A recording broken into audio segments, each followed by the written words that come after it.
Well, hello there. Welcome, welcome, welcome. Happy Sunday, everybody. I hope everybody had a great weekend, a safe weekend, and a fun weekend. I would like to welcome you to the show that is dear to my heart, and I will tell you why. It's because this person that I'm going to interview today, I love her dearly.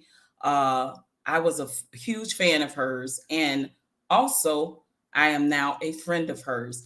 And I would like to welcome you to my show. Straight up, no chaser talk with your girl, OG Patrice, yours truly. Thank you. Listen, before we get started, I want to do some housekeeping.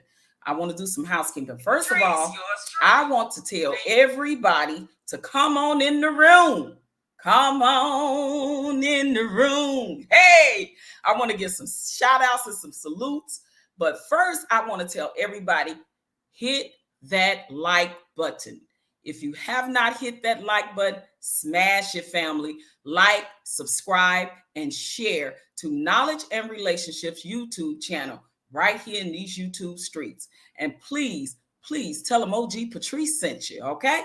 I want to give some shout outs, you guys, because I see y'all coming on in the room.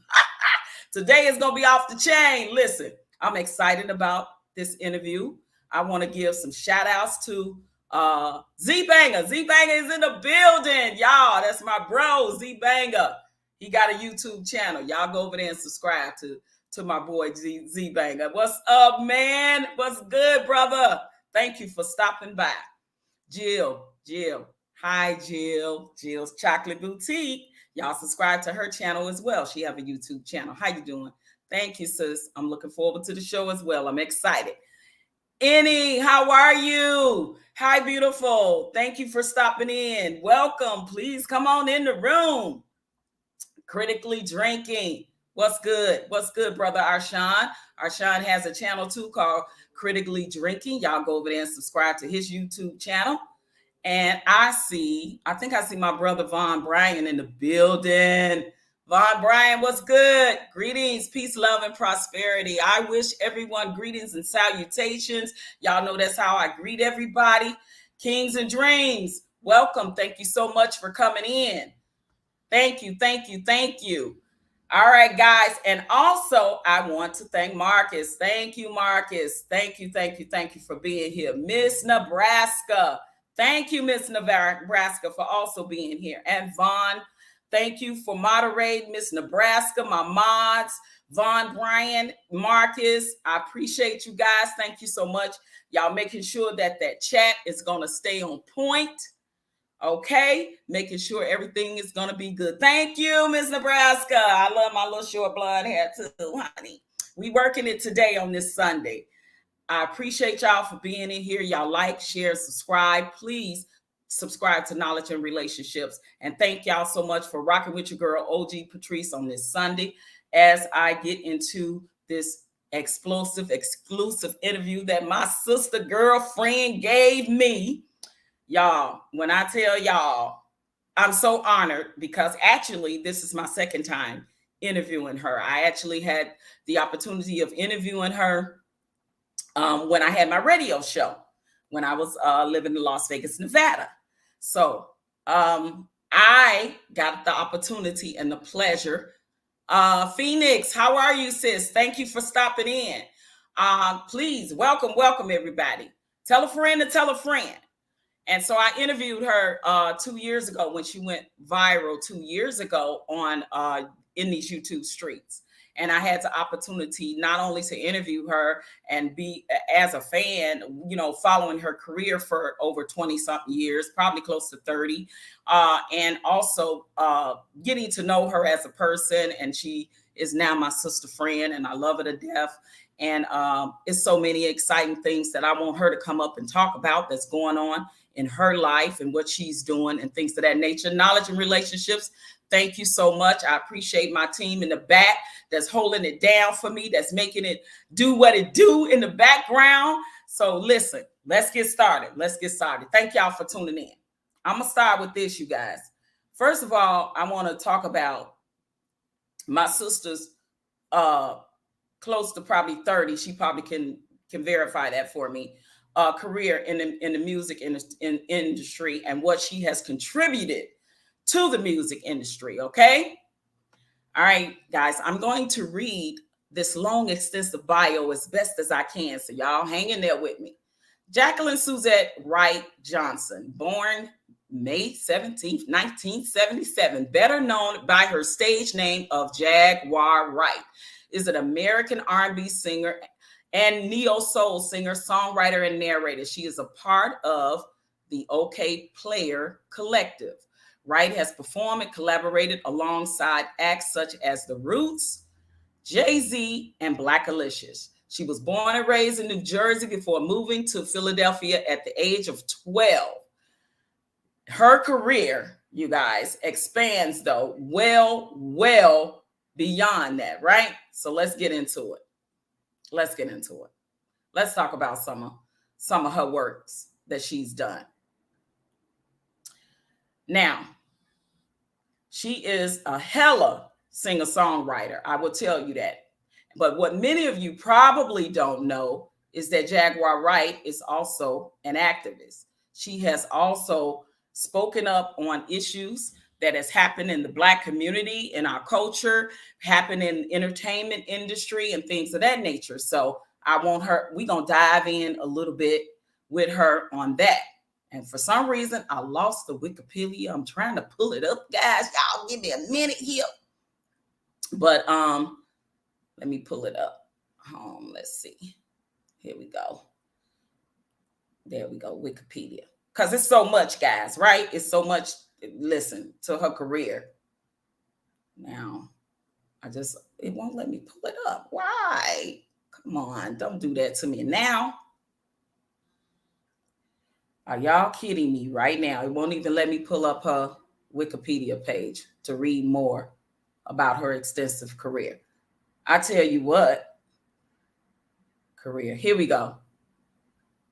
She has, Wright was brought up to the attention of the hip hop group The Roots in 1989, which eventually led her to going on tour with them. She later appeared as a background singer for Jay-Z in 2001 and appeared in a Coca-Cola adverts as a part of the brand's New Soul campaign. She has released 2 solo albums to date: Denies, Delusions, and Decisions in 2002, and Divorcing Neo to Marry Soul in 2005.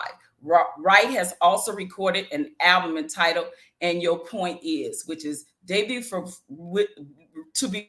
was released in 2003 on MCA Records, who also distributed her debut before the label folded.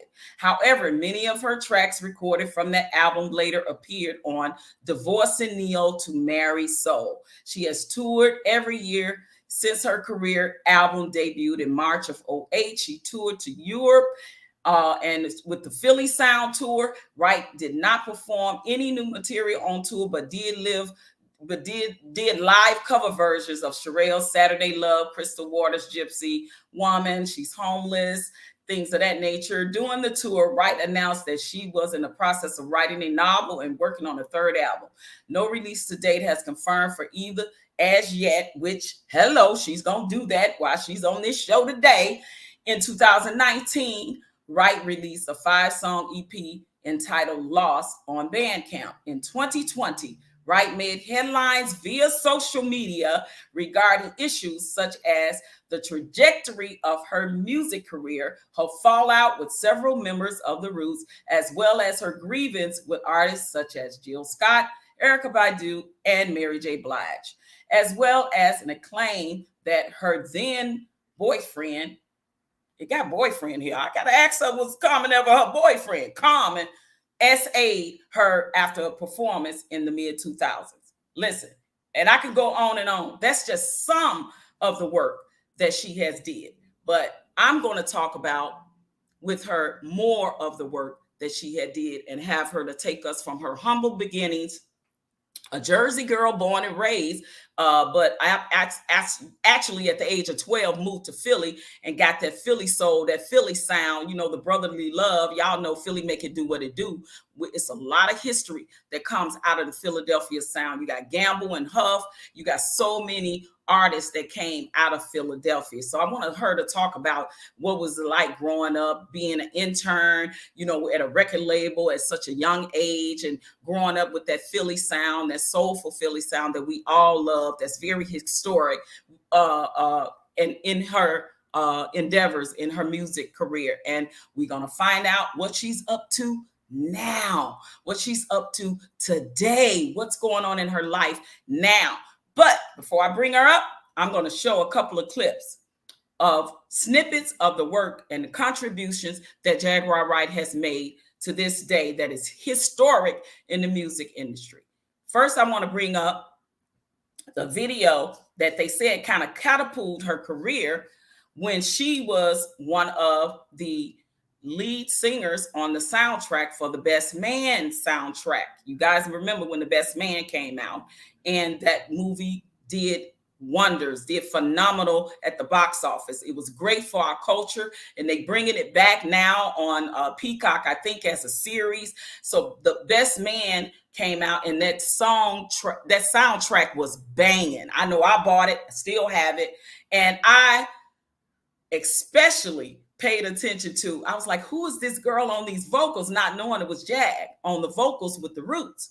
So the soundtrack, one of the soundtrack songs, which is kind of the intro song for the first Best Man movie, was What You Want. And my girl Jaguar is on lead vocals on that with the Roots. And here's a live performance of that. So can my team please roll that beautiful bean footage? And how the bad was it not? With a straight face, them lies, all the swallow from the bitter taste. Well, that's a point in the past that can't be erased. So motivate, though it's hard to let it ride or set aside true feelings, underhand feelings, or lost trust. I wonder if we lost us. It's bigger than Chris Rock, it's monstrous. I'ma just calm down and try to relax before I clap. Don't ever clap. 1, 2, tell me what y'all do. 3, 4, it's time for old you. Come on, y'all, let's come on, y'all, let's check it out. 5, 6, get up inside the face and just come on, y'all, let's and just and get your roll and roll, get your roll to go. If you can. All right, can we just talk about that epic performance there? That epic performance when the Best Man came out, that movie did phenomenal in the box office, phenomenal for the culture. And yeah, to know that this beautiful soul was the lead vocals on that with the Roots performing, catapult her career even at a higher height. So I'm so appreciative, you guys, of the work that she done and being a part of that history of our culture. And I want to talk about that because I think that that's important. All right. Welcome, my brother. Let's talk to Better Black Life. Ricky Williams, thank you so much. I appreciate y'all stopping in. Stop on in. Come on in the room. All right. Risa, how you doing, sister? Thank you for being here. I appreciate it. Good to see you guys. I appreciate you rocking with me. All right. Now, I'm going to move on to the next video. Next video is one of my favorites songs of Jag when she really catapulted as a solo artist. And I watched her on this video as she performed live like they used to do back in the day when you in the studio, but you actually have a live band behind you performing. That right there was so dope for me. And this video is called Free.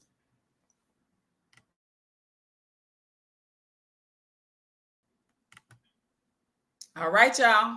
I tell you, I always love seeing videos like that because it actually show how the artists will go in there. There were no auto tunes. There were none of that stuff when you are a genuine, pure singer.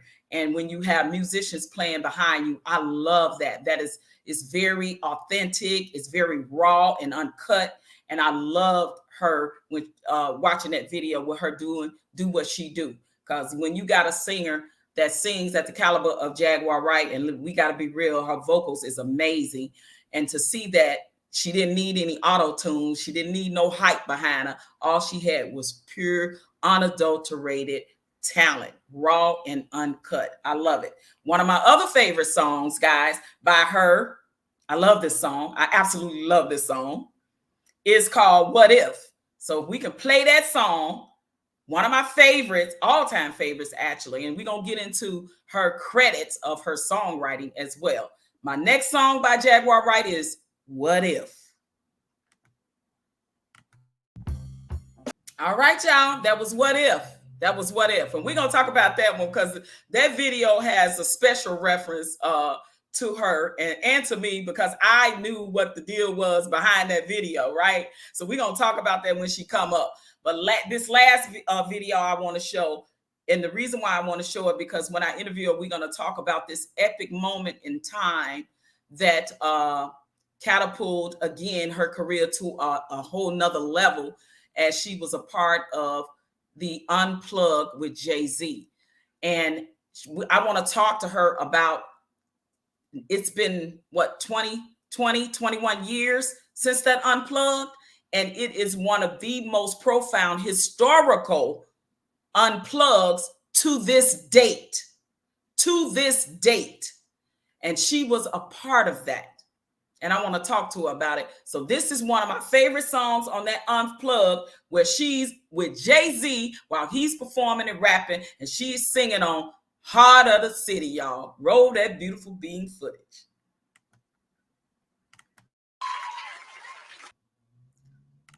Listen. When I bring her up, we're going to play a little bit more of that where she really getting down and getting into it because y'all didn't see the depths of the vocal acrobats and the vocal abilities of my sister girl. I love her so much, y'all. I'm not going to keep her waiting anymore in the background. You guys, without further ado, I would like to introduce my sis, my girl, the singer, songwriter, activist, the incomparable talent, Miss Jaguar Wright-Johnson. Hey, sis. How are you? I'm all right. I'm doing okay. I'm not gonna lie. It's a rough day for me today. Oh, you're not feeling well? No, but I'm here. I'm You know here. what? And that means so much to me. Thank you so much. I know you did tell me you was not feeling your best. So that you showed up and you on camera, I so appreciate that. And I love you for that. I love you, love you, love you. And I hope you feel better really, really soon. I'm not going to keep you long because I know you're not feeling good, but Listen to me. I'm not rushing you. Okay. I'm just like, my back is in traction right now. So I'm having a hard time moving around.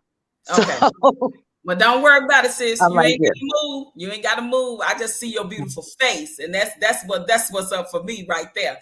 And listen, thank you for taking the time out to rock with me again, to do this interview, exclusive interview, because I'm so excited for you and for you to tell people about your future endeavors and what you're doing now and what's going on with you and everything. So listen, I just want you, and look, everybody's saying hello. Everybody's saying hello to my sis. Everybody's saying feel better to you, sis. They want you to feel better.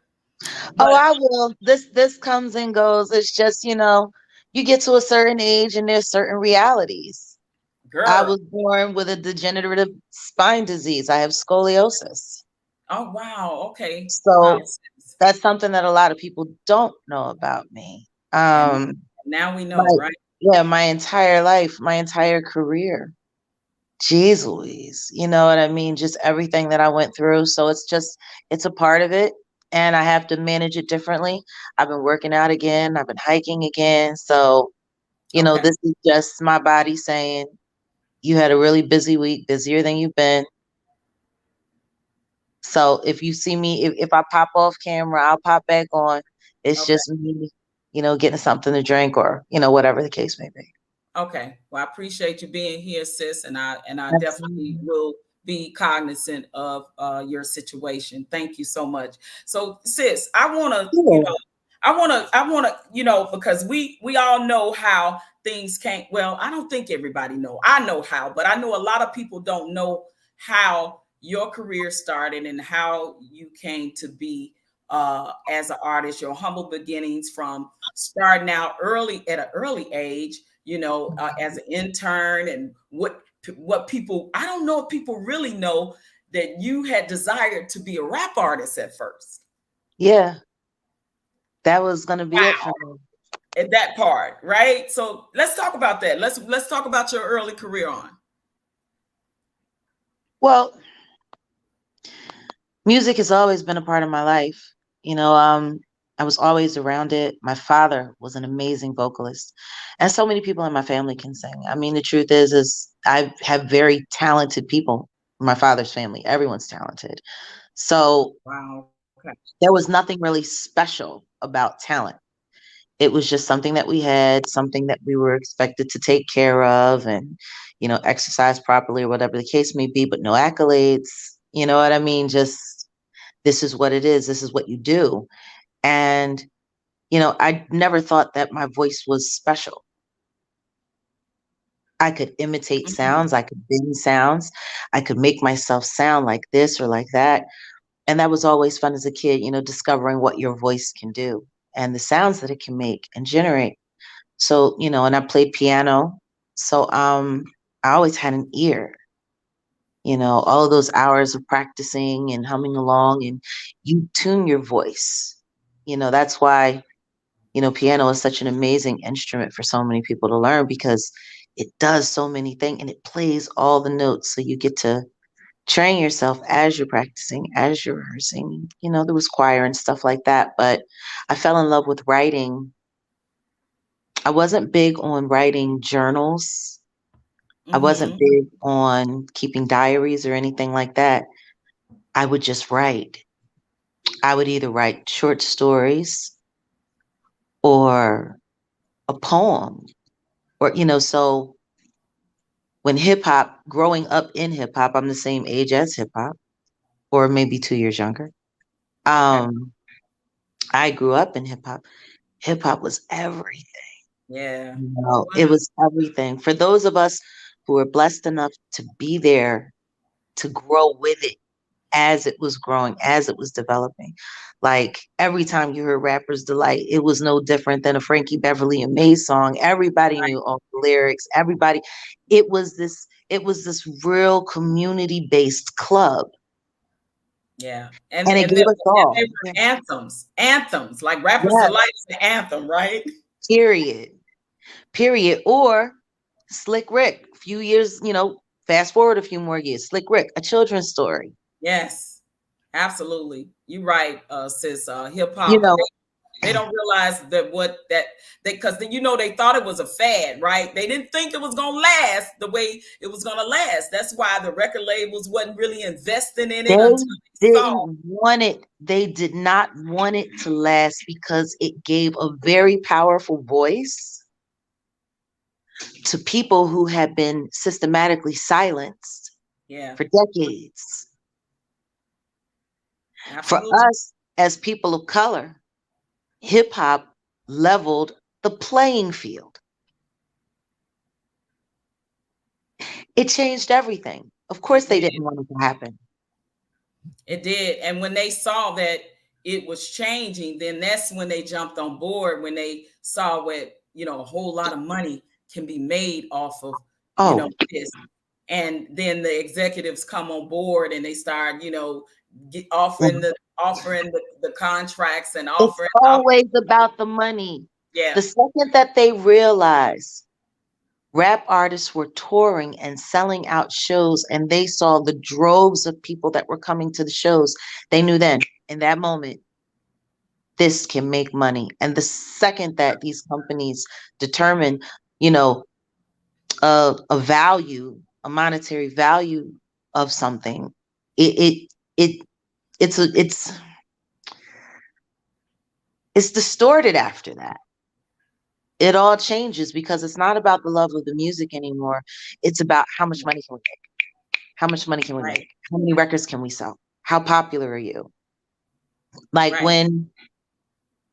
And that's when it started changing. Everything started changing. But then there were movements, there were currents, underground rap, you know, back in the 80s, Wu-Tang Clan, even the Roots, Yeah. um, the Far Side. They would have all been considered, and honestly were considered underground. Right. But there was a current, there was a pulse, and people loved it. They were wanting it. You know, when you look at how different hip hop went from Rapper's Delight and the Kid and Plays to the NWAs to the Mm-hmm. Wu-Tang Clan to the, you know what I mean? Yeah. Just that in itself, it started revolutionizing. And we can't forget about Tupac, Right. because Tupac, I think he was probably, in my opinion, one of the main ones who revolutionized hip hop. Yeah. I would Like agree with that. I would agree we, with that I totally. mean, we had Chuck D. Don't get me wrong.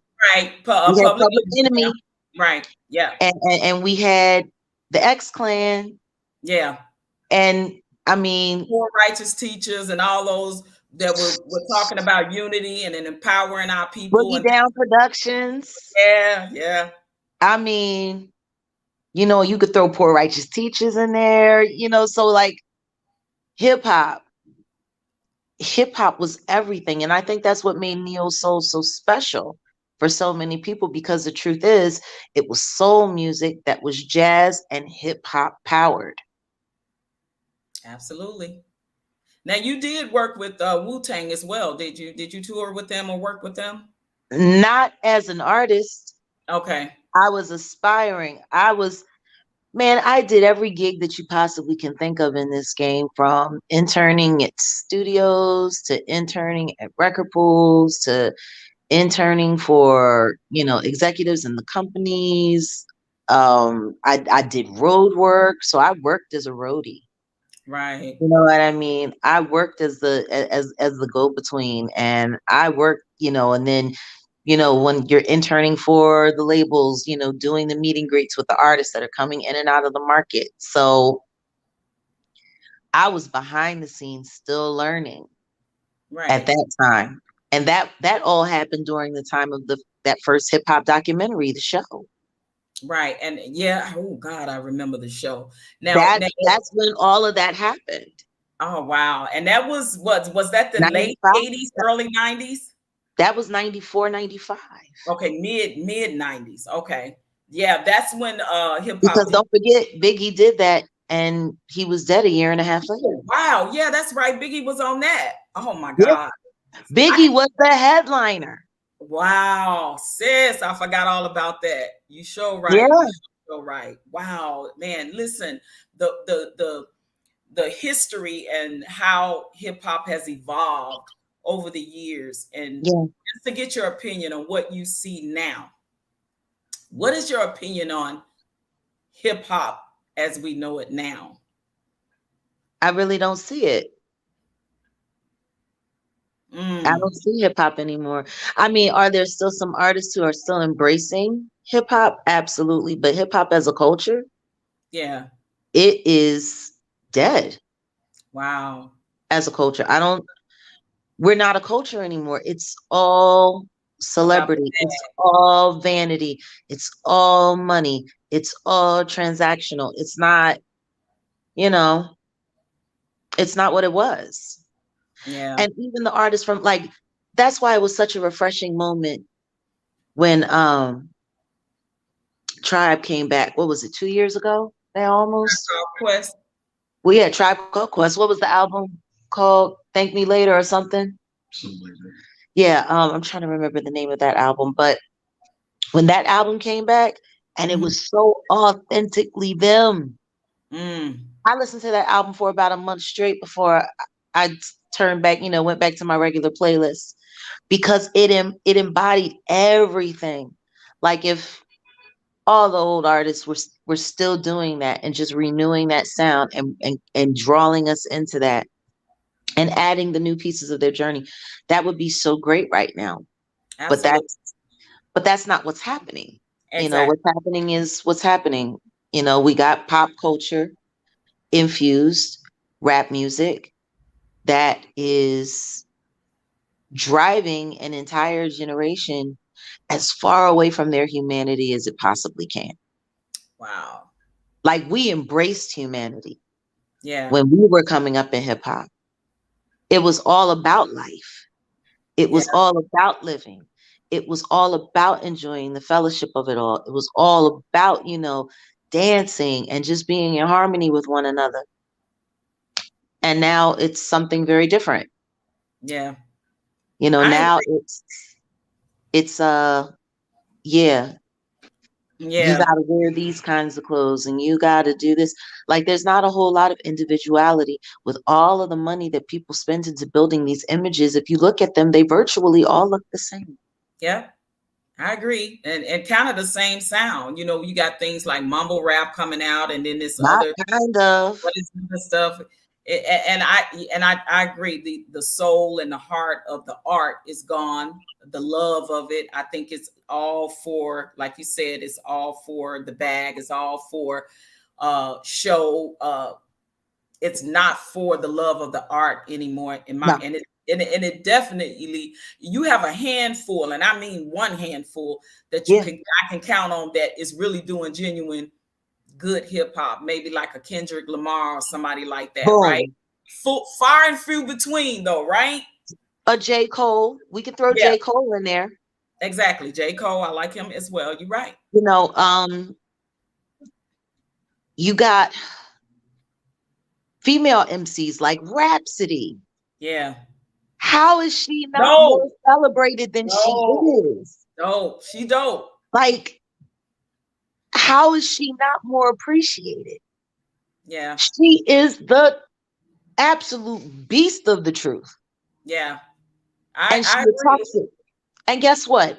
You hear influences, but she sounds authentically her.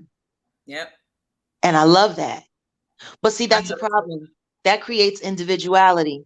And individuality isn't good because individuality doesn't go along with the herd. And the herd is pushing this narrative. And the herd is doing this. So, let's just, we'll acknowledge, but leave that off to the side a little bit. Right. And it's been that way for years. Yeah, and it is part of a culture that gatekeeps pure artists from Yeah. reaching the plateau that they could have. So when you look at artists like her, the Rhapsodies and other artists that only are able to be at a certain level, and they just stay there, like they just stay there. It's stagnant. They don't move up more, and they steady putting out dope stuff. You Get gotta overlooked for certain Yep. campaigns. Get overlooked for certain commercials. Get overlooked for something ensemble cast on some television special or whatever the case may be. They do not embrace individuality anymore. Yeah. And I it used to be all about individuality. It did. It did. Let's talk about your But uh ultimately, that's mhm. what made me choose to Okay. sing rather than do hip hop. Okay, I was going to ask you the question. What what flipped that script for you? And was it kind of happenstance, or was it like a personal choice that you Everybody started singing. All the females started singing and rhyming in their songs, and I had been doing that. I had been doing that. Um, but Lauren was doing it, and then Missy was doing Yeah. it, and I'm Yep. like, I'm coming out after them, so it's just going to look like I'm jumping on that bandwagon. Right, right. And Okay. if there's one thing that I've always been against, is being a part of a gimmick or creating a gimmick for myself. Right. I think that's what's different between me and most artists out there, period. My gimmick is, there is no gimmick. It's just me. It's always been just me. Right. And I'm Whatever. talking about the authenticity to see that is lost in artistry when it comes to even singing, because like back then, if you have a pure voice like yours and other artists with pure voices that didn't need the auto tunes and things of that nature to doctor it up to make them sound even better or a special way, and no shade to nobody, but I mean, the more pure and authentic that you were vocally, and your vocal acrobats and abilities that you could do with your voice was the reason why people wanted you in that studio working with them. I need her on this song. I need her, So talk about when your career catapult with being a part of the Best Man soundtrack, and that history that you made with the Roots on the Best Man soundtrack. I mean, I wish there was a lot to the story. There really wasn't. Scott Storch and I have been in the studio writing together on and off for years. Okay. For years. And he wrote the track. I got called in to write the hook. There were no lyrics. There was nothing. There was just the track. Sat there, listened, waited, listened. And then boom, the hook came to me. I went in to the booth. I recorded it. And that was it. That was supposed to be the end of that record for me. So I wasn't supposed to have anything to do with that record. It was in one day that you were called, came into the studio. They said, hey, we need to write a hook for this. You listened to the song a few times and then you wrote. So we were there for about 6 hours trying to figure out what direction to go. And no one was sure. And me and Reek were sitting there, me and Black Thought. And he didn't. But then finally, 4 hours or so in, I start humming a melody. And then the words showed up. And then I went in. I mean, but that's how I write. That's how I've always written. I went into the booth. I recorded the demo. And that was supposed to be the end of my involvement on that record. Oh, wow. Next thing you know, Reek finished the lyrics. John Smelts mixed the song. It got turned in. They were supposed to be sending it to Mary J. Blige. Oh, really? Mary was supposed to be the one singing on that hook, which was totally fine by me. I wrote it. Wait. So you wrote the hook, but she was supposed to sing the hook. Yep. Okay, so you care to share that story, why it didn't happen, and you end up on it singing the hook on the song? It was very simple. MCA was pushing for Mary to do the feature, which nobody disagreed with, not even me. But Malcolm Lee, the director of the movie, The Best Man, said, that's the voice I want. Oh. So you were chosen by the director himself. He said, that's the voice I want. My demo vocals. We didn't fully produce my vocals out or any. What you guys heard were mixed demo vocals. Okay. Wow. After I just came up with it, went into the studio, laid it down, and that was it. Next thing I know, it was a record. Wow. Next thing I know, the director said he wanted my voice. That's what this is the song that's the voice that's going to open up my movie. That's so dope. Now there were a lot of ruffled feathers behind it. Yeah. And honestly, I would have to say that's probably where the backdrop hate was coming from with Mary J. Blige all along. I didn't try to take her record. I didn't try to sell nothing. I wrote it. Right. I was cool with that. Right. Because you still was going to get writing credits. Yeah. Wow. Mary J. Blige singing my lyrics. Great. Singing your lyrics. Right. As a writer, that's not a bad gig. Hello. I just happened to lay the demo. Right. And the director said, that's what I want. That's the voice. That's what I want.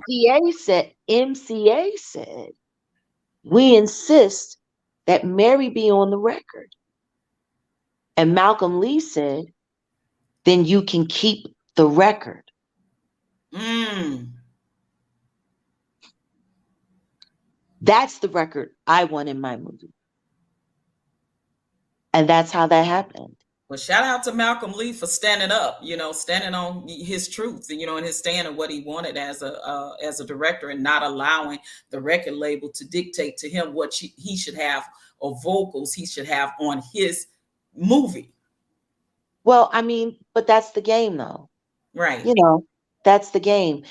And so I would have to say from the very beginning, even before I signed my recording contract with Motive MCA Records, I was never thirsty, looking for, running after, hunting after, it was never that. I just showed up and I was me. I was me. I was getting to know me as a vocalist. I had never envisioned myself going to grow up to be a professional vocalist or a Wow. professional. I didn't see that from myself as a kid. So Right. I was discovering it as everybody else was discovering it. I could do it. I was going into studios. I was doing background vocals for all kinds of MCs, yo, can you sing this hook? Can you sing that hook? It was good side money. But I never saw it for myself until Black Lily in New York. That moment in time changed everything for Now, me. how long of a time was it between The Best Man and Black Lily? Black All of Lily. that happened at the same time. Okay. Wow. Okay. Okay. That was 1999. All of that was happening at the same time. Wow. While I'm building my name and my career, a Philly girl in New York City, Right. every Sunday night at the Wetlands. I was very dedicated, very dedicated. Never missed a show. Showed up sick. Still worked. The show must go on, right, sis? Yes, I lived by that. I live by a slightly different code now. And the show must go on at your own terms. Okay. I made a lot of compromises for a lot of things that really were never for my benefit. It was for the benefit of the Well, game. how long did Black Lily last? How long did you do Black Lily? Black Lily, we had a good 5-6 year run from 99 to Okay. about 2005, 2006 before. Now, what was some of the other artists that came on Before the the 5 Black spot Lily burned show? down. Oh my goodness. Well, the core of us was the Jazzy Fat Nasties, me, 37009, later Kindred Family Soul, my cousin Alma Horton, Lady Alma, Okay. and Jasmine Sullivan. And Wow, Float, she had to be young. she Jazz. started singing at the Black Lily in Philadelphia at the 5 spot when she was 14. Oh my goodness. So Wow, just a baby in the game. she came up in all of that. In the midst of all of that. I mean, it's I'm sure a huge part of the reason why she's become everything that she is now. Yeah. That kind of hands-on mentoring and training and being able to observe and watch, and man, we were in there conducting energy in that room. Yeah, develop her talent being so young and watching you guys, help her aspire to be better. Because I love Jasmine Sullivan now, and I love where her music career has taken her. I love how she writes. I love her vibe. She's one of my favorite artists. She's gone through a lot to get to where she is now. I bet. Because they did everything they could do to try to marginalize her. Mm. I watched this happen time after time, year after year, artist after artist, decade after decade. And I'm not like everybody else. I can't just keep choking it down. because it goes against my personal integrity. Right. Which Like, seems to be something that is lost in the industry now. I mean, integrity doesn't mean much to a lot of people these days. But let's be very clear. The life that we live will all be affected by the way we operate and move in it. Absolutely. Period. Absolutely. And anything that lacks integrity is going to break down. Mm. Period. Even the littlest bit. So I'm going to ask you, as a Mm-hmm. female artist yourself, because Mm-hmm. you're an artist too, Mm-hmm.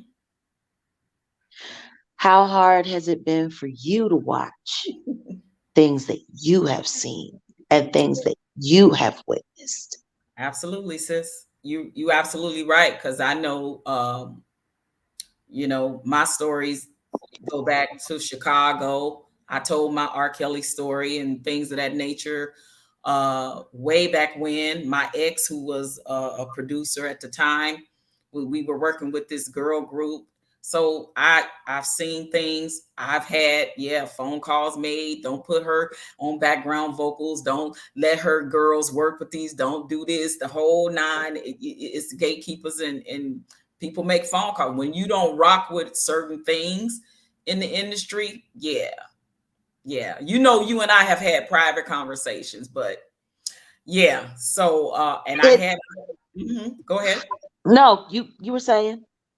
No, and I had my ex, that was a producer at the time, came out of Chicago. He worked with Lil Wayne them way before they got famous, you know, Mm-hmm. and he told, the whole situation with the lady that was managing him at the time, that was also managing R. Kelly at the time. Mm-hmm.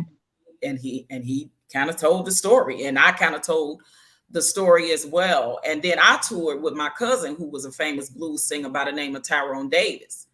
And all of those situations and after parties and certain Uh-huh. situations, when you like, listen, when you don't rock with certain things, yeah, they absolutely, you know, They quarantine you off. shit. You see shit, and you wonder why you ain't get that background gig, or you wasn't offered that tour, or you whatever. Like You could it's be the most talented, you could be the most professional, you could be the most workable, you could be the hardest worker, you could be whatever. If you don't fit into a certain part of the agenda that yeah, is on the floor, they will cut you off.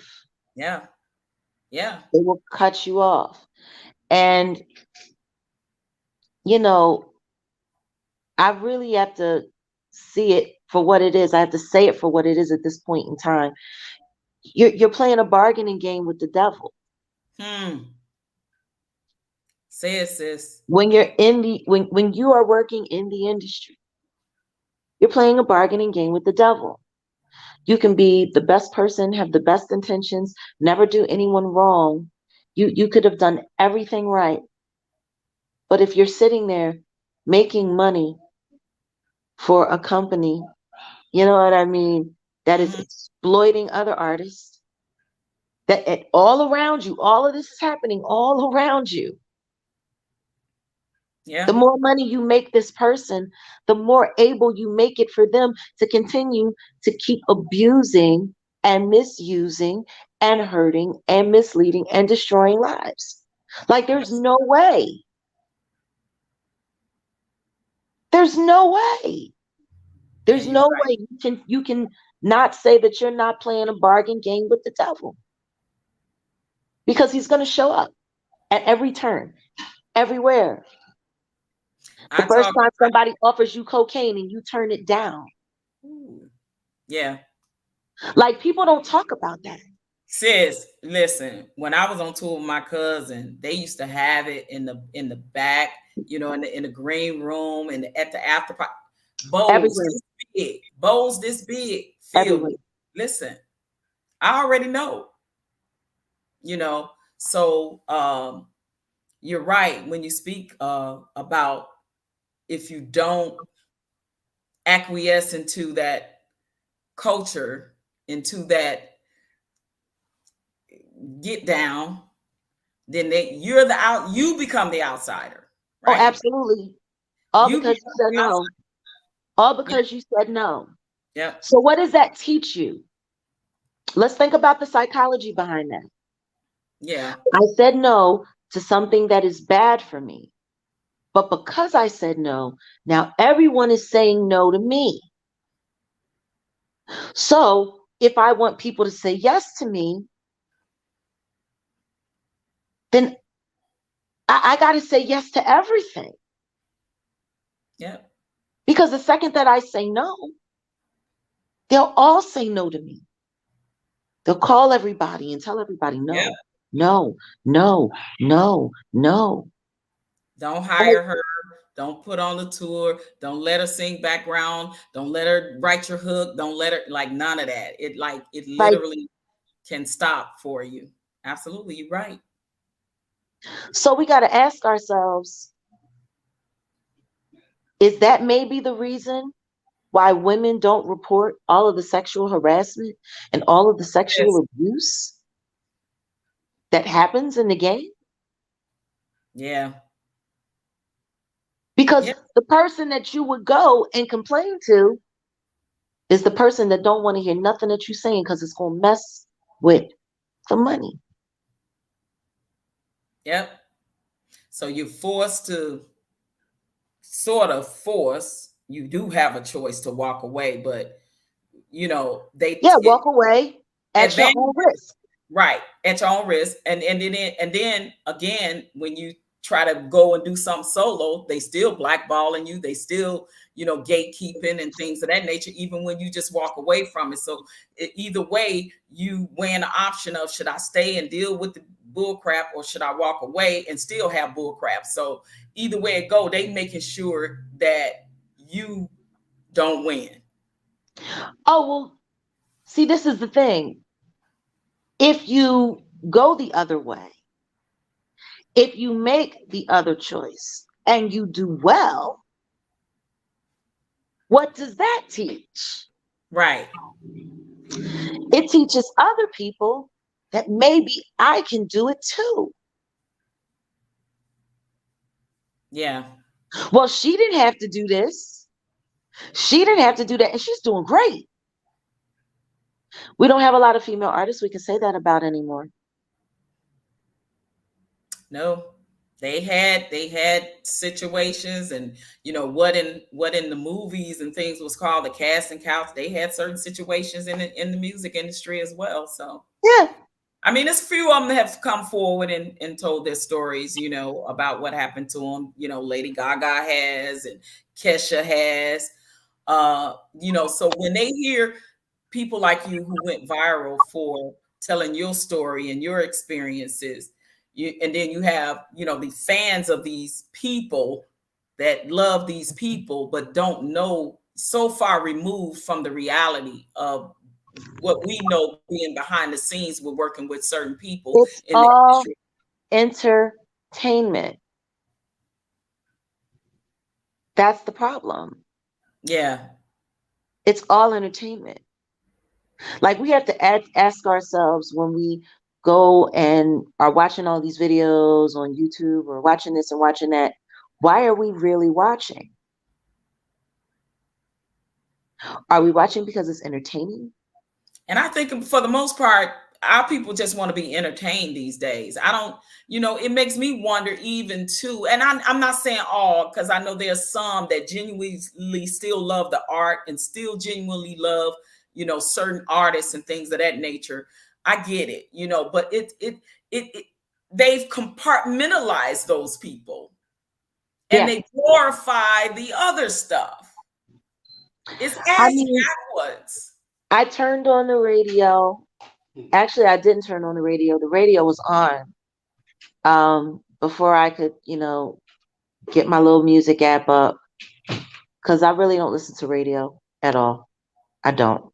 Yeah. Um, I find I it listen to the depressing old now. school stations You because they, you can listen to the old school stations, but even to a certain extent, that gets tiring because yeah, they kind of play the same records over and over again. yeah, because they have them in rotation, Yeah, right? Yeah, so it's like that. experience can get stale. You know, you can do that for an hour or two and then you're on to something else. But like, so I'm sitting here listening to an urban station on the radio, and the song that comes on the radio, he's talking about his penis. He's talking about what's going to happen to his penis. He's talking about her. He's talking about how high he is and how drunk he is, and talking about forgetting her name, and like, and I'm not listening to be entertained. I'm listening as a writer. Right. Yeah. I'm listening to what he's saying. And I'm like, this is a whole disaster. This is like a whole disaster. The whole song is just about him being high and drunk and screwing over some chick and then talking crazy and talking sideways about it over and over and over again. Like I listened for 2 minutes to see if I was really going to hear a change in where he was going Right. in the storyline of the song. And Exactly. I couldn't even tell you the title of it. I'm still confused by the lyrics. Yeah, and it's repetitious, and people listen because I people don't realize the impact that music has on the psyche, on the Yeah. mental, because it does. And what's being a lot of the hip hop that's out today is perpetuating, to me, a certain deaf culture, if you will. If Well, I all you mean, got to talk about is deleting somebody, getting high, degrading women, what you gonna do to them, and then our women have they don't even focus so much on their talent anymore if they just got a banging body you can and go they by that though. on most of themselves. They focus more on that than they actual talent these You days. listen to me. You can go buy a body. Hello, somebody. Gene Deal is in the building. What's up, brother? Hey, Gene. Hey, what's up? That's bro in the building. Thank you so much for stopping in, y'all. Y'all go over there and check Gene Deal. Absolutely. And make sure you buy YouTube. the book. And yes, and purchase his book on Amazon. You guys, Gene Deal has a YouTube channel. It's called Gene Deal, the Gene Deal Show, and he do cooking and conversations, and he talks about his life as one of the main bodyguards for Bad Boy, for Puffy at Bad Boy Records, and he has his book out now, you guys. So go over there, subscribe to Gene Deal. Somebody could put the Gene Deal Show in the chat for me. I appreciate it. And go over there and support my brother, and go on Amazon and buy his book. Thank you so much, brother, for showing up. Gene Deal, I think it's called The Last Big Night. Uh-huh. His life as bodyguarding a hip hop mogul, right? Which is Salute a to that, life. my That's a brother. whole, it's a universe. Yes, and you know, listen, It's a you universe. already know when you get Gene Deal out there for that cooking conversation, I'm gonna be right there eating that food and having a conversation with you guys. We got to Thank get that. you, Like, Gene. I'm so busy with the channel right now, just trying to get the channel up and get the subscribers in and get all of that squared away because I want everything right when Gene comes down. I want it perfect. Yeah, absolutely, absolutely. We definitely gonna link up and make it happen. I've been supporting this brother since, man, years now. It's been some years since he had the channel up. Just listening to him tell his stories and things, and people didn't know that when you went viral, and talked about some things, and then Gene also kind of solidified a lot of things that you said that happened in the industry and incidents and Let things. me let me say something right quick. Of all the people in the world to speak up, and I'm not going to say for me, Yeah, um, but it was to an extent, but to just speak up on my behalf. that part. That Of part. all of the people that could have, it was Eugene Deal. Yep.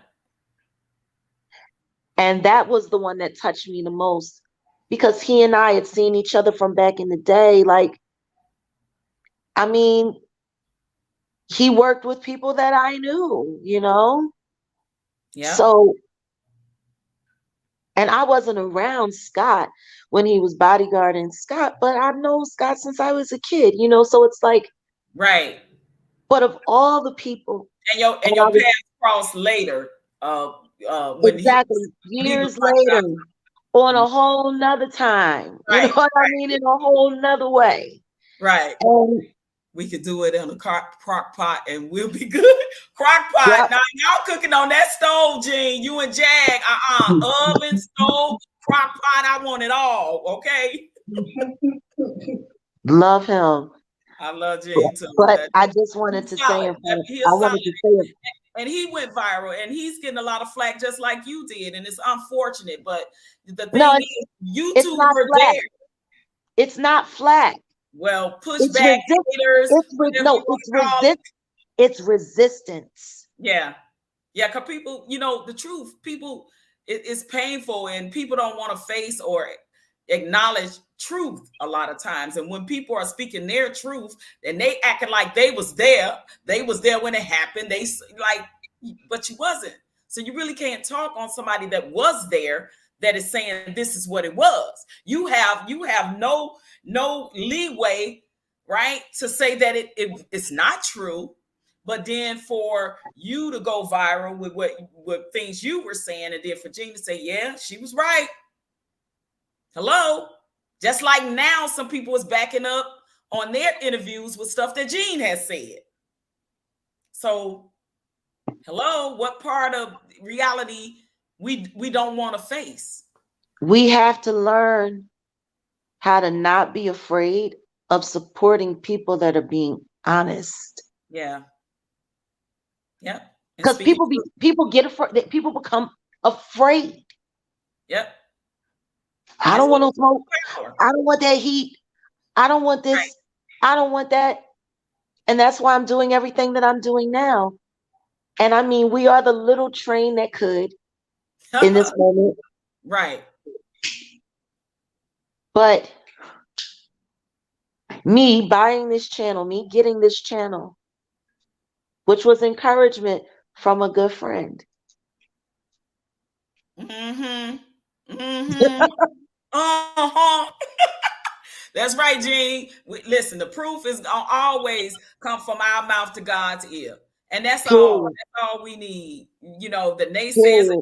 they gonna hate the thing. I know some of the things that I said, about the whole R. Kelly thing and my experience with my guy and what we experienced with that, your experience, Gene. Like, we got shit, we got stories. And it's a lot of shit that has not been said. And I'm glad that Gene is putting his in the book and I'm glad you're doing what you're doing, and we're going to talk about that, because if they are benefiting off of the hypocrisy, come on now, can we benefit off the truth?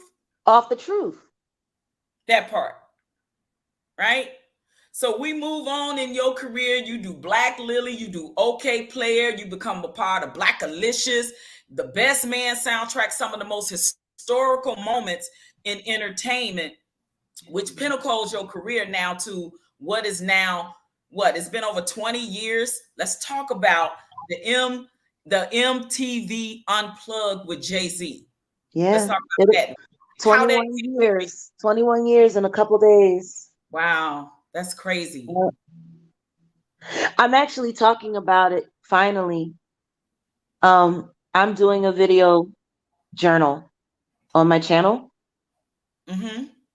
So people will be able to come to the channel and you'll be able to pull up my video diary. Now, since I'm already subscribed, and look, yesterday I watched the whole thing. Why isn't, like, you can't find that MTV Unplugged whole thing on YouTube? You could only Nowhere. find chops of bits and pieces. And when I Yep. went on subscribe to your channel, I saw the whole show. I didn't even know the whole layout was the way that it was. Yeah. I never knew that. Which is sad. Why isn't that available? Yeah, that's major history, man. Why That's isn't that? No, it is huge history. yeah, it's epic. It It's lit- that one legendary. concert, that one concert changed how hip hop was perceived as an art form. 21 Period. years ago. Yeah. 21 years ago. Wow, And sis. guess what? And guess what? Guess what's funny? Remember how I just came to the studio to just write a hook and go about my business? Yeah. I didn't ask to be on Jay-Z Unplugged. Okay. So how did that become I about? didn't audition. I didn't beg. Matter of fact, I was happy that I wasn't a part of it. I was cool. I'm talking about it more in depth because I'm going to do the second part of the It's a journal, story behind it. It's a story the story behind it. behind it. Okay. But long and short, I got the phone call to come up. They needed somebody to do the vocals. I said no 3 times. And my manager called and said, I already bought your ticket. Get on the train. Wow. And that was the day before filming. I had 1 day to prepare, Oh my goodness. Wow, sis. I did not one know that. rehearsal. I had 1 day and one rehearsal. And everything that you saw on that show, 1 day, one rehearsal. That was it. History. Oh wow. Gene said Jay has been trying to get all his old videos and photos locked in for his life story. Oh, okay. Maybe that's why all of a sudden these things are starting to disappear in these YouTube streets. And let me get some shout outs right quick for some new people Things that. that have been disappearing, Yes, Stan, thank especially you for being unplugged. here. Yeah. Oh my God, the unplug. Yes, Stan, thank you for being here. Risa, Intellectual SoapBox, Bolo, shout out to you, bro. Thank you so much for stopping in. You guys make sure you hit Convo and Chill with Tommy B. Thank you, bro. I appreciate you stopping in. You guys hit that like button and please make sure you subscribe and I share love it. to Knowledge and Relationships. Quantum Love, hello, beautiful. Thank you for stopping in. I appreciate you guys stopping in and showing me some love as I do this interview with my sis Jaguar Wright. You guys hit that like button, subscribe, and share to Knowledge and Relationships. I really, really appreciate it. So I'm now still here. I just I had to go off camera for a second. yeah, it's all good. And so now, after the whole MTV Unplugged with Jay-Z, and that catapult, that's historical. And now that catapults to another level of in your career. Uh, let's talk about your albums. Let's talk about Denials, Delusions, and Decisions, and Divorcing Neo to Marry Soul. Let's talk about your songwriting writing abilities and credits and things like that. Like I know a lot of people don't even know that you wrote, or I think they call it ghost writing. Correct me if I'm wrong, sis. Or you Yeah, co-wrote I've done a lot of that. yeah, for a lot of other artists in the industry as well. So let's talk about your albums. Which one was I think Denials, Delusions, and Decisions was the first one, correct? Yes, it was. Okay. All right. I try to be honest, sis, because I've been following your career for over 20 years. So Bless your heart. came out in 2001. Now was that the tour that you and Music Soul Child? No, me and Music Soul Child, that was the Grey Goose tour. Okay, That Grey Goose. was 03, Okay. 04. Okay, so your album was out because I remember being at the concert in Yeah, Chicago, saw y'all in Chicago, and then I end up seeing you all again in Las Vegas. yep, Okay, so let's talk about that. All right, so that was how I had been following your career as a fan back yeah, then and knew about the people that, and I had never met you, but we know some of the same people in the business yep. after having conversations with and connections through other people. And I was like, damn, but our paths never crossed. You know what I mean? Right. it's crazy how, you know, sometimes that can happen. I'm in Chicago working with a whole nother team of people that was working, you know, with people in R. Kelly's camp and stuff like that. And so, but at that time, back in the early 2000s, you know, when that happened. But the Nows, Delusions, and Decisions. What's the inspiration behind that album, sis? Life. Ooh, okay. Period. Every song on that album was written from a very personal place. All real stories. I mean, but that's how I am as a writer. I write what I live. I write my life. Right. So, you know, it was a crossroads time for me. Most of those songs were written live on stage. And then I went back and recorded them. Oh, wow. 2/3 of the album came to life on the Black Lily stage. So Wow. it was and then I went back and I recorded them. I think I would say about 2/3 of the album were all songs that derive from live improv.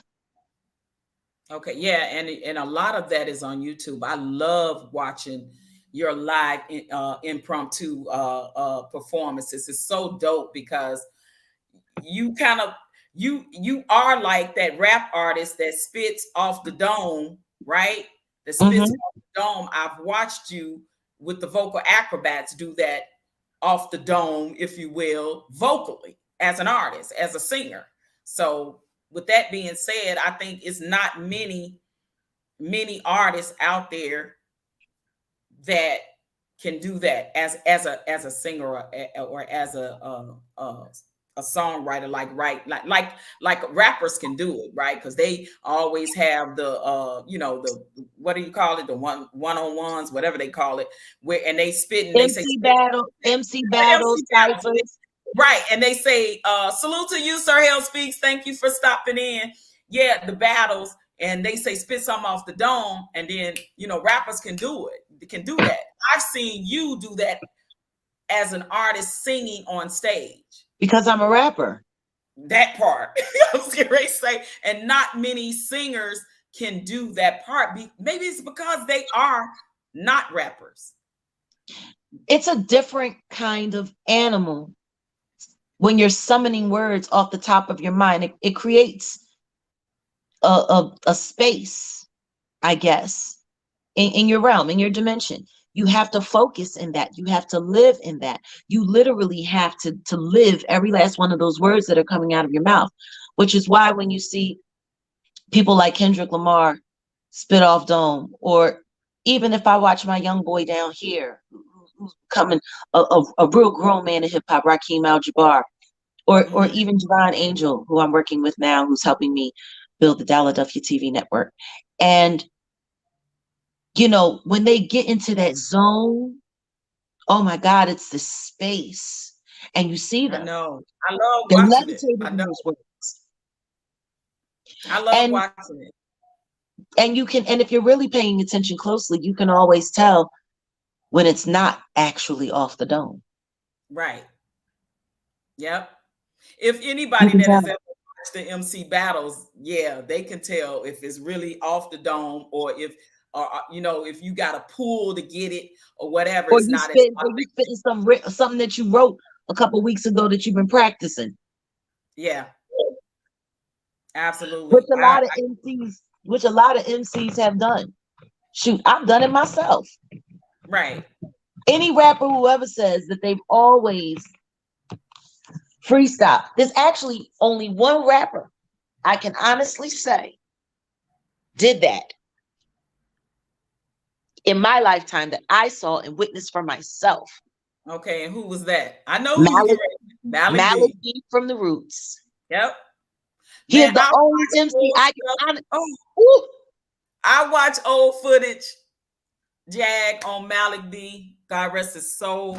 yeah, Man, that he was so freaking dope, man. Like, I mean, Picasso, just standing on the streets in Philly, man, killing. letting it rip. Literally, just when they say spitting it off the dome, he was so cold with it. I got to give him his flowers.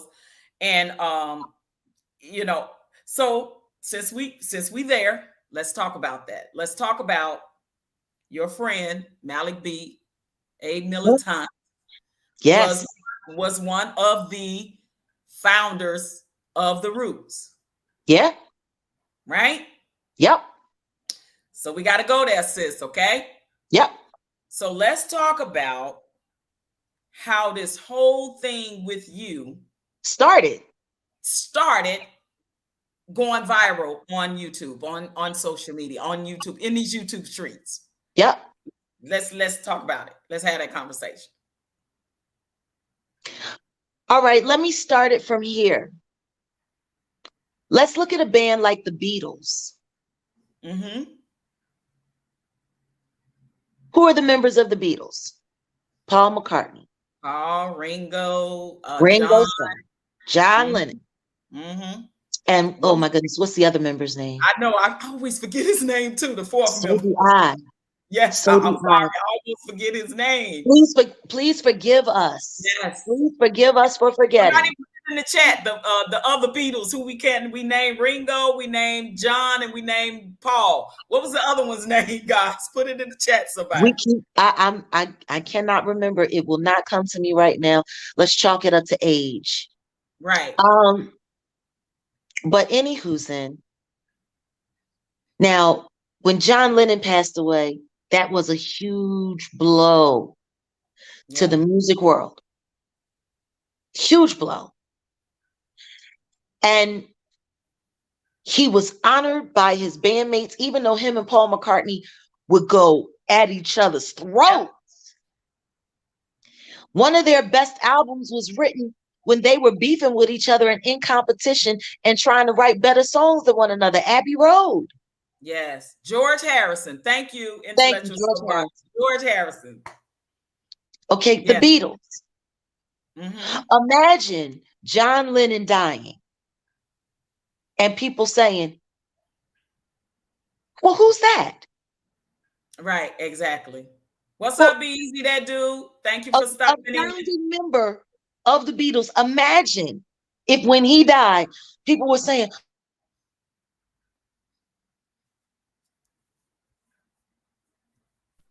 rest in peace. But what happened? Yeah. Well, was he ever in the group? Right. Well, what was he, a manager? Right. Like, can you imagine if when John Lennon passed away, people had questions about who he was? Yeah.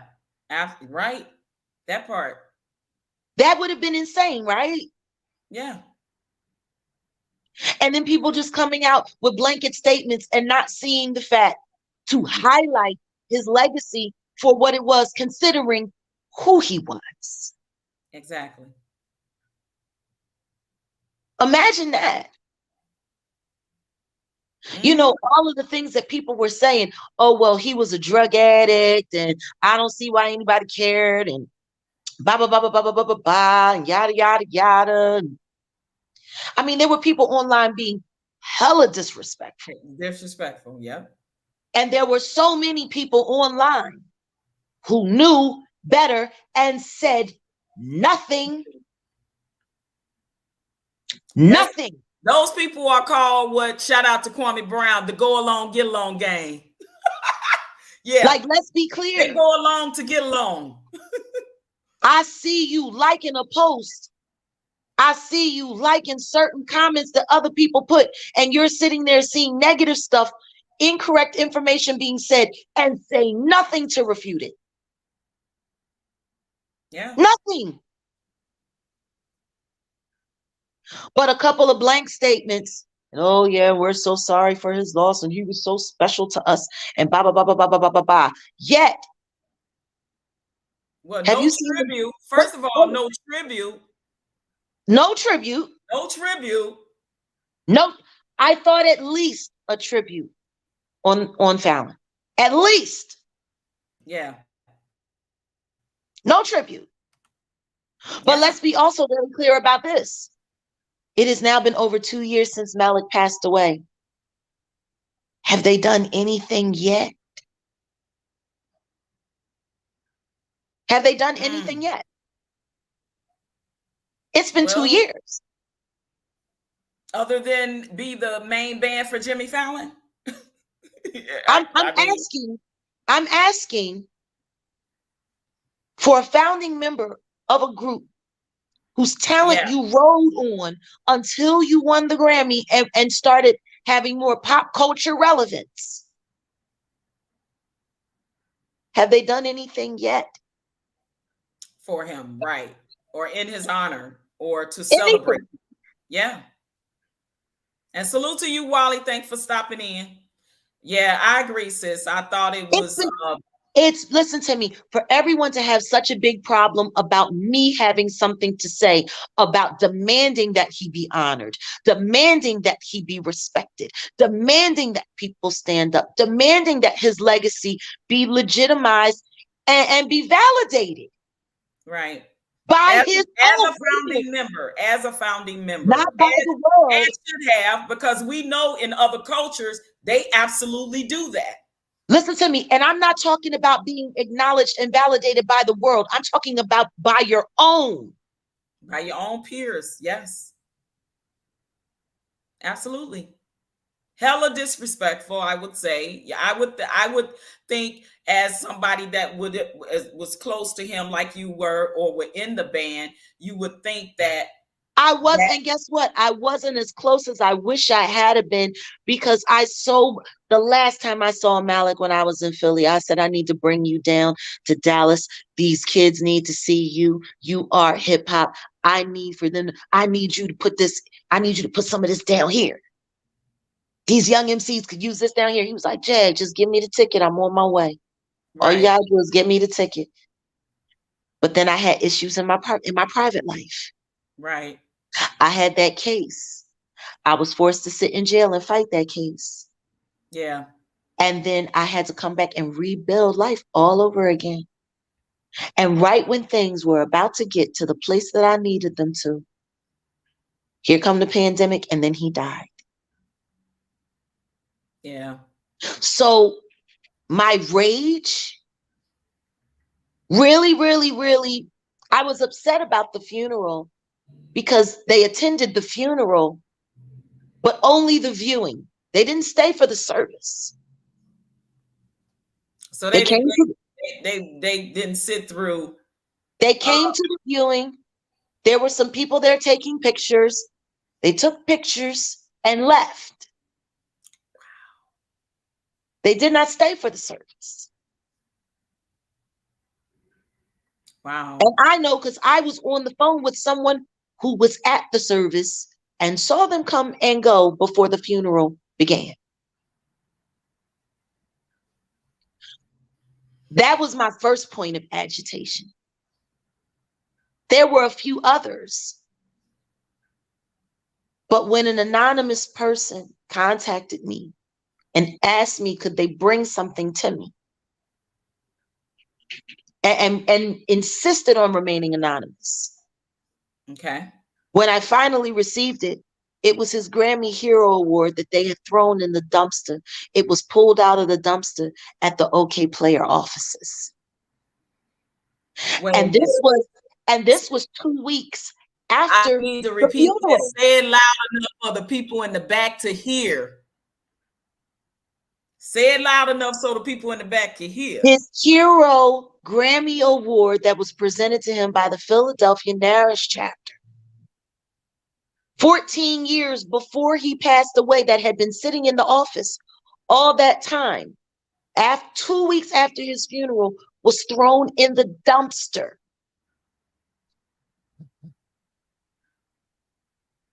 It was still in its box, Wow. The still disrespect. in the plastic. Wow. He had never touched it himself, and it was thrown in the trash. And someone brought it to me. And I said, I'm going to make sure his mother gets it, but I'm going to make sure that the world sees it before I send it. Yeah. I remember when you went live, when you was showing it and mailing it off to his mom. I do remember that. I remember you being very angry and hurt about the whole situation and speaking up on the whole situation. And like you Tell said, me something. Tell me something. You wanted the award out of the office. You wanted it away. If you went to the funeral, why couldn't you have just taken it to the funeral and given it to his mother? yeah, exactly. Yep, I agree. How, It showed it showed another level of malice and content, and yeah, just ill content, and to know all of the struggles that all of us had gone through, everything that we worked for to get to where we got to, for it to just be cast asunder like that in the end. What you're really saying is it never really had much value at all. right.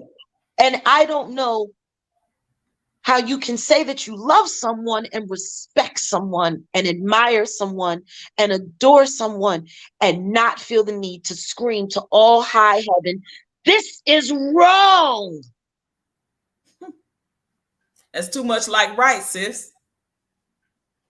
It's So wrong. there's a Period. there's a go along, get along gang that don't want to, call things out for what it is. That's And that and see, that is and that's the problem. I started calling stuff out from the beginning, little by little. I told everybody, I'm watching. I'm watching.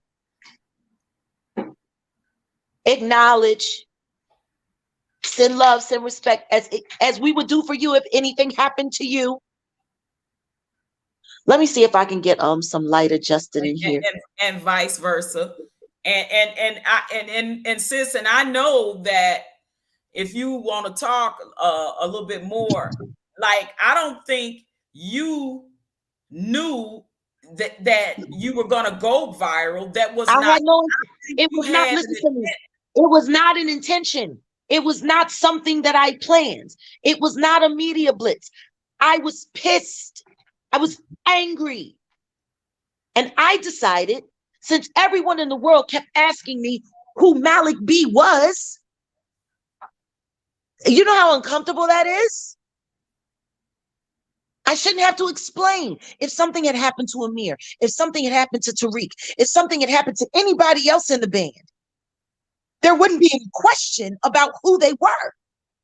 right. Right. And then after going viral, um, it seemed like, more of the backlash, all hell broke loose. And now you are talking about other situations. They tried to make my life a living hell. See, Yeah, people got to understand something. People got to understand something. I never came after nobody that didn't come after me first. right. Because they were trying to silence you because you were speaking up on some things. I And got then offered money 3 times. I turned it down. I got offered money to shut up. I turned it down, which is why I consistently said when I was online, this ain't about the money. you did. This is not about money. You did many a times and going viral, I did the radio interview with you, right? Yeah. You out there, we hung out, we broke bread, you, me, and Goomba Head. Hey, Goomba Head, by the way. Hey. Hey, and I had such appreciation and understanding from you, even though it was an interview of getting to know you on another level. Because after that, we hung out and we went to eat, and y'all fed me to death and had me taking all that food home I couldn't eat and all of that. But it was just a great time. It was so much shit going, down in the background. Like when y'all came out there to Vegas, like people was like trying to set y'all up. People was looking for y'all. It was absolutely crazy. Listen to me. I was like, oh my God, like sis, you gotta be careful. Like, sis, you gotta, oh my God. I was so afraid for you so many times. That's why, when y'all came out and did my radio show, I want to make sure y'all was safe and secure. So y'all already know why I locked it down. And guess what? The bullshit still showed up. Sis. And we still had to deal with it. And, if anybody thinks that I went through all of this for shits and giggles and a couple of dollars, you got me wrong. Because honestly, it's cost me more money than anything. I have shut down because I have spoken out and because I have been honest. I have closed doors on certain lucrative relationships that I've had throughout the years. Right. And guess what? Let's look at that. Let's look at the other side of that fucking pancake. If you got a problem working with me for being honest and telling the truth about things as they are, and you see that as a bad thing and you choose to disassociate with me, that means you are in agreement with what I am in disagreement with. Period. Yeah. And their acceptance of going with the status quo, again, to go along, get along. So I have to ask myself in that, is that a relationship that I actually need? Right. When you take a stand for something important,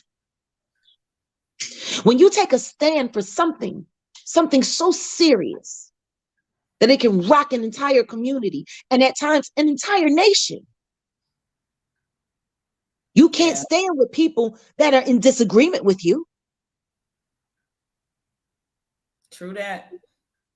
All that energy is going to do is kill what you're trying to actually promote. So if I've lost any relationships behind being honest and telling the truth, I guess they weren't mine to keep. That part. That's when you really see who your true friends are, right? Listen to me. Friend, that word has a whole new definition for me. Woo! Speak about it. I already know. I already know. Because some of the people that have been in my life the longest are the people that have hurt me and just disappointed me the most. Right. And then there are people that have come into my life in a short amount of time that have brought nothing but kindness and love and reminded me that regardless of what I said yesterday, who I am tomorrow is all dictated by what I do today. That part. There are people that still disagree with me, and they're more than welcome to. I disagree with them equally. We're in disagreement. Why can't it be, okay, we disagree, because I disagree with friends all the time and they disagree with me all the time. But does that break up the friendship because of that? Not if you're really friends. That part. If you're really friends, unless it is something that is so terrible that it's impossible to have a relationship. Like there's a relationship that I had in my life for nearly pushing 40 years now. And that woman is no longer a part of my life. I called her my sister. She was my god sister. My parents were going to adopt her. And when my son died, she lied to me and ran and left town and never came back. Wow. Left her son sitting in jail and never came back. Right. Hello, Melanated Lux. Thank you for stopping in, sis. So let's talk about some of the friendships lost. You going viral and saying some things, about certain artists, that people love, listen to their music, go to their concerts, support, buy their music, and all of that. Can we stop right there because you just said something really important. Okay. And you kind of sound wiry now. Uh-oh. Yeah. Okay, hold on a second, because it might be my device heating up. Can I leave and come right back? Okay, baby. Yes, absolutely. So I'm gonna do some housekeeping while Jag, so Jag can come back up in a minute. Guys, I want to thank you guys for tuning in. I appreciate everybody that's in the chat, that's making comments. Don't worry, I'm going to get to as many questions as I can afterwards, but I do want to complete my interview with her because I know she's not feeling well. So I just want to make sure that I get in everything and cover everything that I wanted to discuss with Jag as well. And then I will definitely have her answer some of you guys' questions and things of that nature. So I appreciate you guys for being here and rocking with me. Thank you for subscribing. If you have not, please hit that like button and subscribe to Knowledge and Relationships. And thank y'all for rocking with OG Patrice on Straight Up No Chaser Talk. I really, really appreciate it. You good, sis? You back? Yes, ma'am. Better. So sorry, good. So I don't know. They keep giving us hard times when we try to talk. We couldn't get on Instagram either the other day. Yeah, I know. I was trying to get on there to talk to you, right? Yeah, they still stopped don't that understand action real fast. Still don't understand what that's all about. But you know, yeah, that's why I made the move to get Philadelphia TV network on Roku. We can talk about that. So let's talk about what the comment I just made about the friendships and about friendship. You know, we all have our views and opinions on who friends are and what friends are to us, right? So and we know that sometimes what we pour into in a friendship may not be what we get back in return, because there's levels of friendship, right? Like I got friends that I know how far I can go with them, right? And then I got that ride or die that I know no matter what. If I call her and say I'm in jail, she there. You know, you got friends like how much the bill, like I got you, that type, right? So now you talked about a really good friendship or close friendship or best friendship that you thought you had with Jill Scott. Yeah. For a time we were very close. Now, and I do love her very much. I've said this, and I don't care. People might not like it. And I told you this because I followed your career way back when. And I know that there's certain aspects of sound that Jill has that I recognized immediately that was you in performances. Yeah. And I get it, from being best friends with her, and maybe she admired you and your vibe and thing, and she probably did take some attributes from you, because we tend to do that. Like certain artists take something that they love from another artist and they'll incorporate it into their talent or whatever. I would like to believe that we influenced each other. Okay. All right. I'd say that. Okay. But or at least that's how I felt about it. Okay. So I never aspired to be like anybody else. It was always a quest to be myself. Right. So I'm not focused on what other people are trying to do or trying to, pull together or wrangle up. I'm focused on my mission, right? I'm on my path. I'm on my path to be the best me that I possibly can be, to create the best energy that I possibly can. Like that's always been me. And in our friendship, we shared thoughts, words. We talked to each other through each other's albums, subject matters, things. It making music or writing with it's a very intimate relationship, because you have to be vulnerable enough to speak honestly about what you're thinking, about what you're talking about, or what you're going through, what somebody is going through. That's what inspires good songwriting. Period. But going into the studio and laying the vocal here and there, whatever, I never asked for credit. I never wanted to be a part of her success story. It was her success. Right. Mine was my own. But we were Yeah, friends. and even through the breakup of the friendship, you still have always, you never have like hated on that or her path to her success or career like No. because I think Jill is dope. But I get the I mean, I part. think that to me, the Yeah. Jill that I remember was dope. Everything in the past 7 years, I don't understand and I don't know. I Okay. don't know. I don't know. It's number one, after her and I stopped being friends, her music changed drastically. Now everything is over sexualized. It's like she's going through puberty all over again. It doesn't make any sense to me.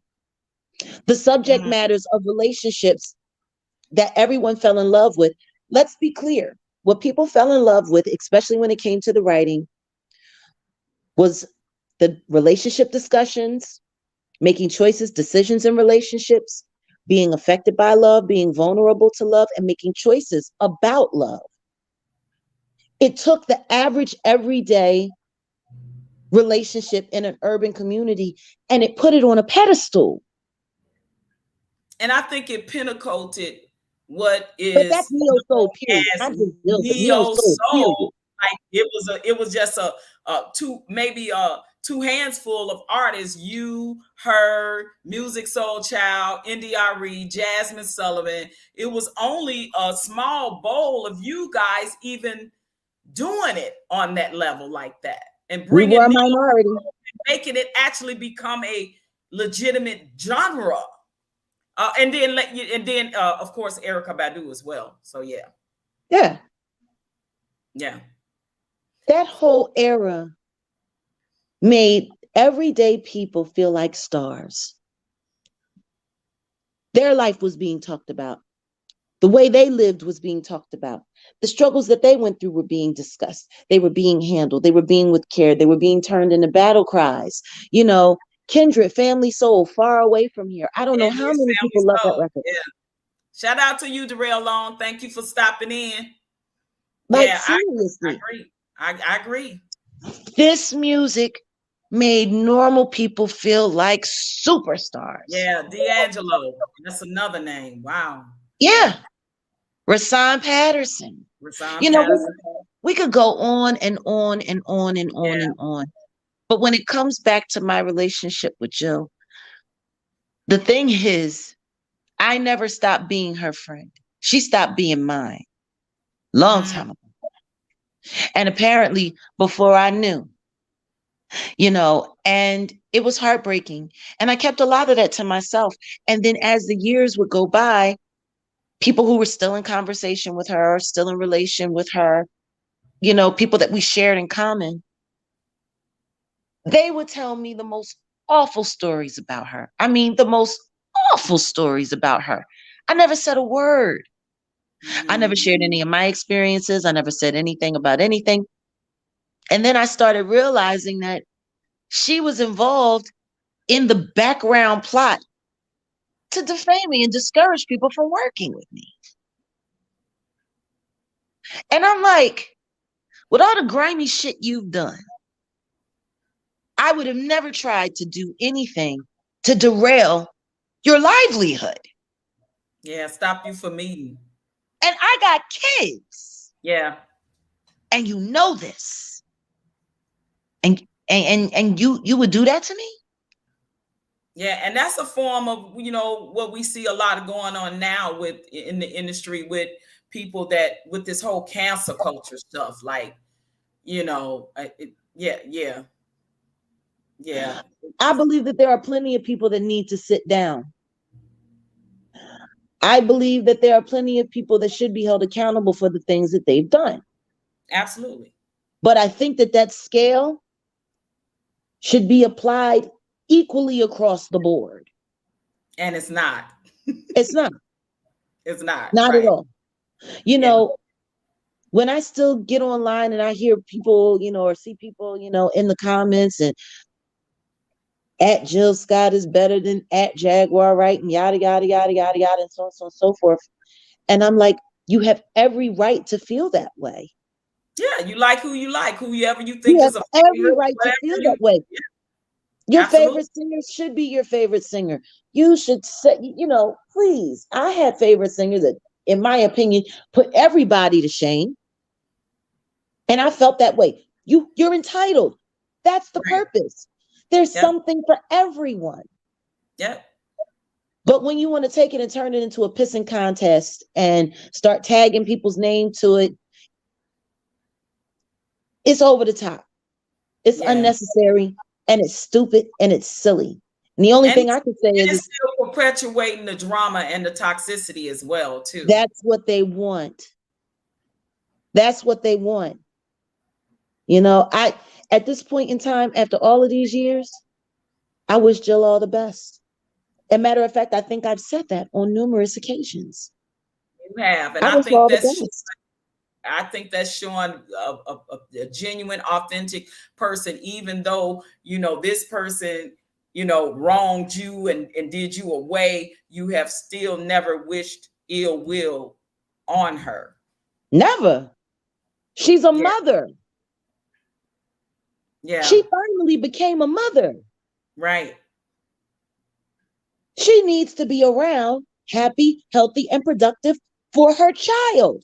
Yeah. And being able to provide. Now, Just Jack, let like me ask you guess this. what? Just like I did. Right. Just like you were able to. Let me ask you this word. Just like I needed to. Just like I needed to, even though You needed people to. kept putting roadblock after roadblock after Yes. roadblock. Yeah. And so the whole, stopping your bag thing, do you feel even before you went viral on YouTube, on social media, do you think that, were you blackballed then prior to that, or? Listen to me. I've been being told that I was blackballed since 2010. Oh, well, that was long before you went viral. Oh, wow. Long On, before. on YouTube. Wow.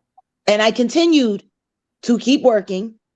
I just had to become creative, and I took very good care of the relationships with the people that I enjoyed working with, and I kept trying to, I would have put out 4 or 5 albums by now if it hadn't have been for all of the nonsense in the background. But the Right. truth is I always was on the road. I was always performing. I was always touring. That's been the largest part of my career. Right. More than anything. Now to get back in the studio now and start writing now, Mm-hmm. I'm looking forward to it. It's a whole new perspective.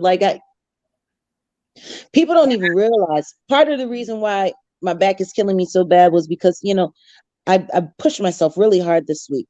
We had the first virtual show, which is being edited now, and that's going to be up on the channel soon so people can see it. We have some clips and stuff and highlights from Thursday night on the channel. They're raw, just straight from the device, straight from the stage. Right. And we keep that footage for us, to study the show and study what's going on and sound and stuff like that. But the actual show will be up pretty soon. Cool. That's what's And up. people will be able to see the first virtual concert, which was That, such a good time. listen, and I want to, we gonna go into that. But I wanted to ask you, because you said you had heard it way back then. So Yeah. even way back then, you were calling some people out for, stopping your bag from not putting you on certain festivals, certain shows, and things of that nature, Yeah. right? And you, again, you call some names out. So now let's talk about some of the toxicity that went on when you went on Tasha K. Oh yeah. So Well, I mean, first you do the interview with Storm, right? yep. Okay. So you do the interview with Storm, and that went well. Storm numbers went skyrocketed and shot up, his subscribers. Yeah. You were a major part in that I Storm know. Mo's channel blowing up the way that it did. Absolutely. We got to get credit where credit is due. And that interview went, what I thought was, fairly well. No issues or whatever. We So, had a conversation about honest things. Yeah. And I watched that. I watched that interview. I saw that interview. And I was like, okay, that went well. You were able to, speak your piece. He asked what I thought, permanent questions, and he didn't show any favoritism or anything. I thought it was a fair interview. And now what I thought was, and you could correct me if I'm wrong, that it was brought to Tasha K first, and she turned it down because she didn't know who you were. I think you were big enough of an artist for her to even interview you. Actually, no, that's not what happened at all. Okay, so what happened? Someone came to me in my DMs and said that Storm wanted to talk to me. I wasn't involved in any of the YouTube Black sector or even to know how it worked or how it ran. That wasn't it for me. I had absolutely, I didn't know anything was happening on YouTube until someone called me and said, your name is all over YouTube. You've gone viral. And I'm like, what? And then I get online and I look and I see all of my lives from my Instagram page all over everywhere. So yeah. And the algorithms, all your old stuff, everything was coming up. All old radio, like a lot of stuff was just popping up. You went viral.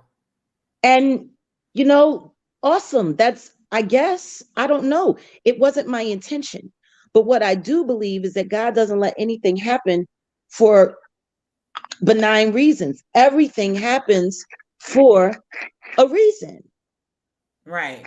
Was it uncomfortable? Absolutely. Was it intrusive? Absolutely. That interview with Tasha K happened because she begged for it. So she's the one that wanted to interview you after the Storm thing. Yeah. Interesting. Okay. I don't even believe, unless she's the one that sicked him on me to approach me, because he had someone approach me and they said, you need to get in touch with Storm Monroe. He wants to talk to you, blah, blah, blah, blah, blah. He's interested in your story. He saw your interview on Real Life Street Stars and blah, blah, blah, blah, yada, yada, yada. Right. And so I said, well, you know what? This gives me an opportunity to speak to an audience that I typically would not know because it's not in my age bracket. It's not in my age range. But these kids need to hear what I'm telling. They need to hear what I'm telling so that they know what they're walking into and know that they have other options. People from my generation, for whatever reason, we don't reach back to the younger generation and try to share wisdom with them. All the old heads when I was growing up, even if we didn't want it, unsolicited or not, they offered it. There used to be that kind of respect. Exactly, for the game. Between elders and up and comings in the game.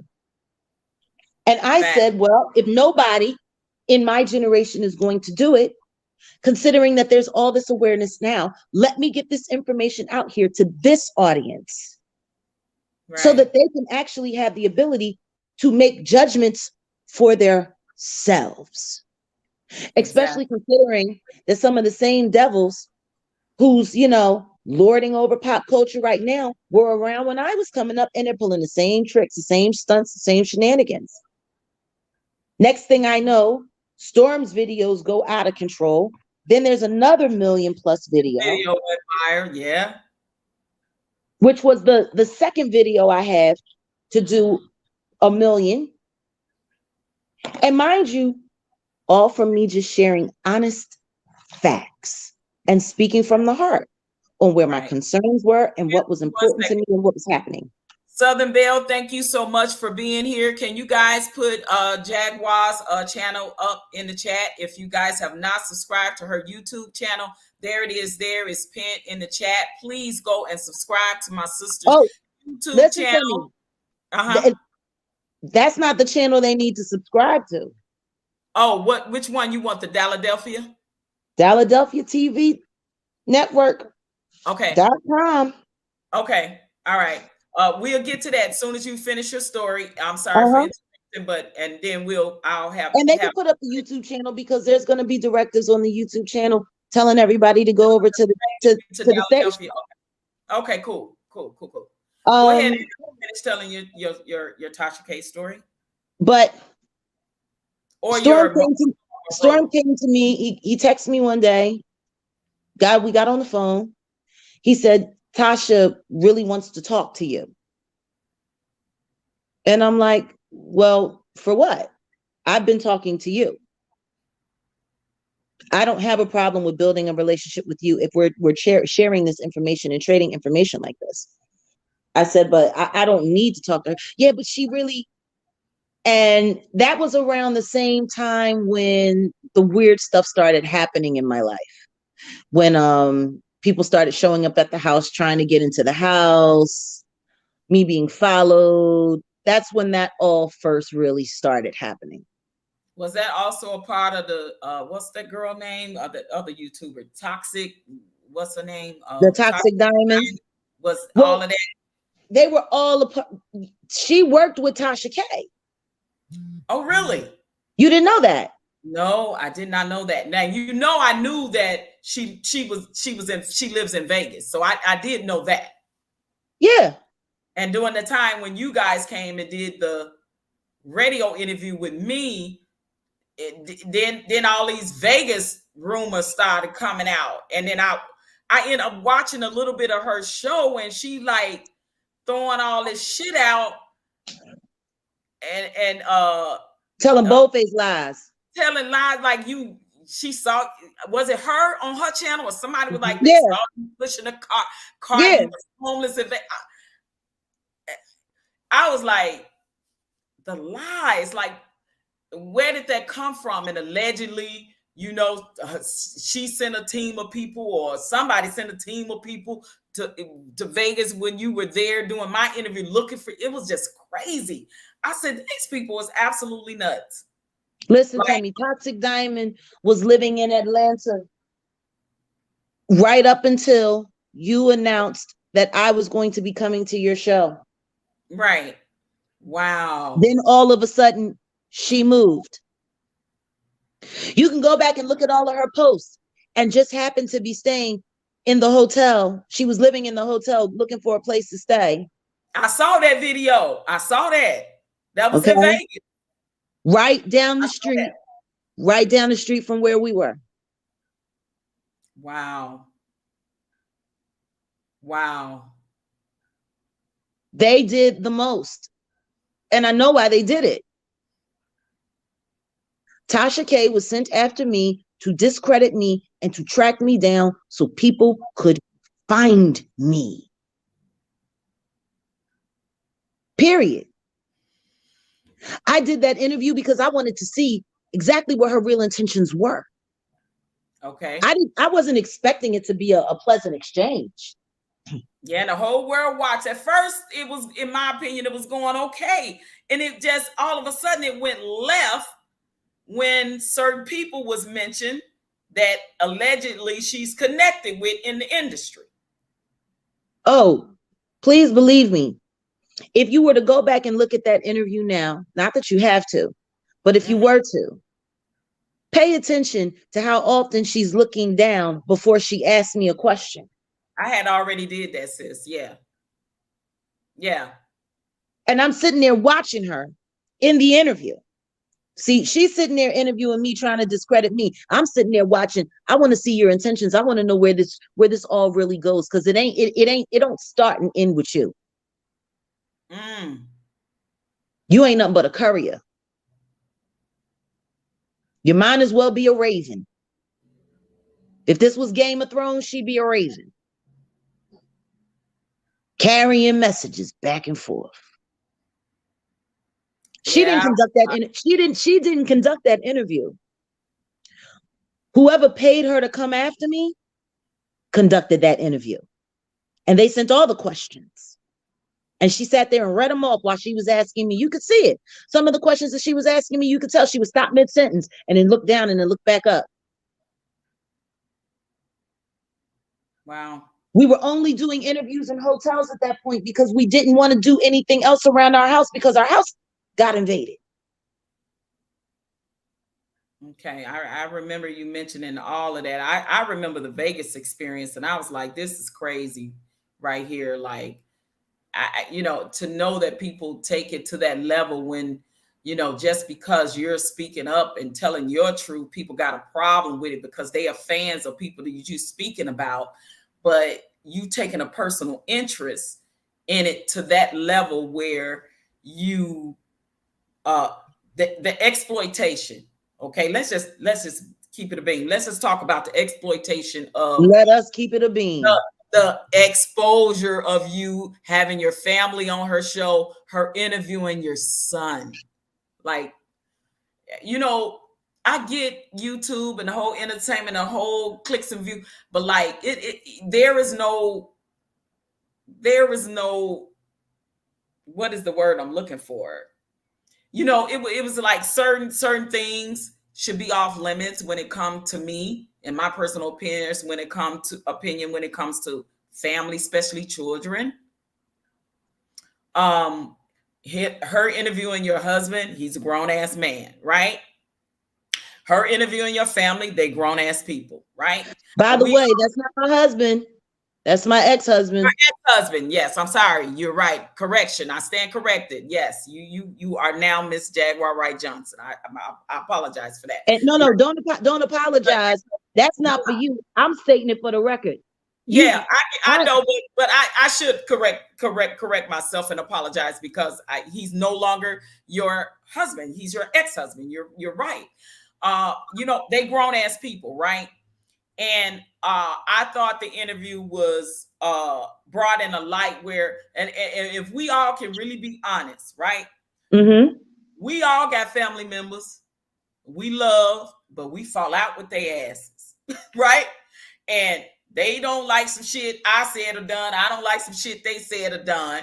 But there's still that family loyalty of, I can talk about your ass, but you can't talk about my family. That, you know what I mean? Like, listen to me. The people that showed up were people that I hadn't been around or seen in years. Really? Including my niece. Wow. Okay. Including my niece. Hadn't seen them in years. Right. Years. Wow. So any information that they're giving about me, they're drawing from some past experience or something that they've heard. So, I mean, that's cool. It would have made more sense to actually have people that have been around me. But let's be clear about this. I gave Tasha my ex-husband's phone number and my cousin's phone number. Oh, okay. So you gave her the number to get in touch with them to do the interview, or just? I wanted to see if they would do it. Okay. I wanted to know where we stood.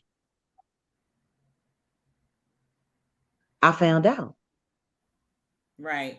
I just felt like the exploitation of your son, that was the limit drawn for me. Yeah, well, that was unfortunate. And he's now finally getting to a space where he's able to talk about it. Good. Because that was very traumatic for him.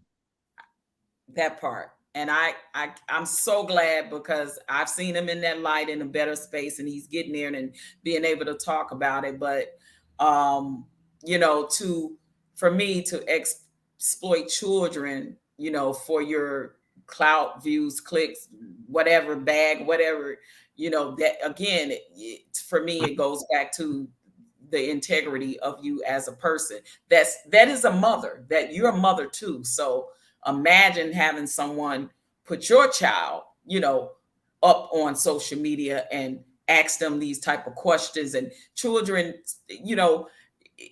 minds are not fully developed. I think your son was 16, 17 when that interview happened? No, he was 18.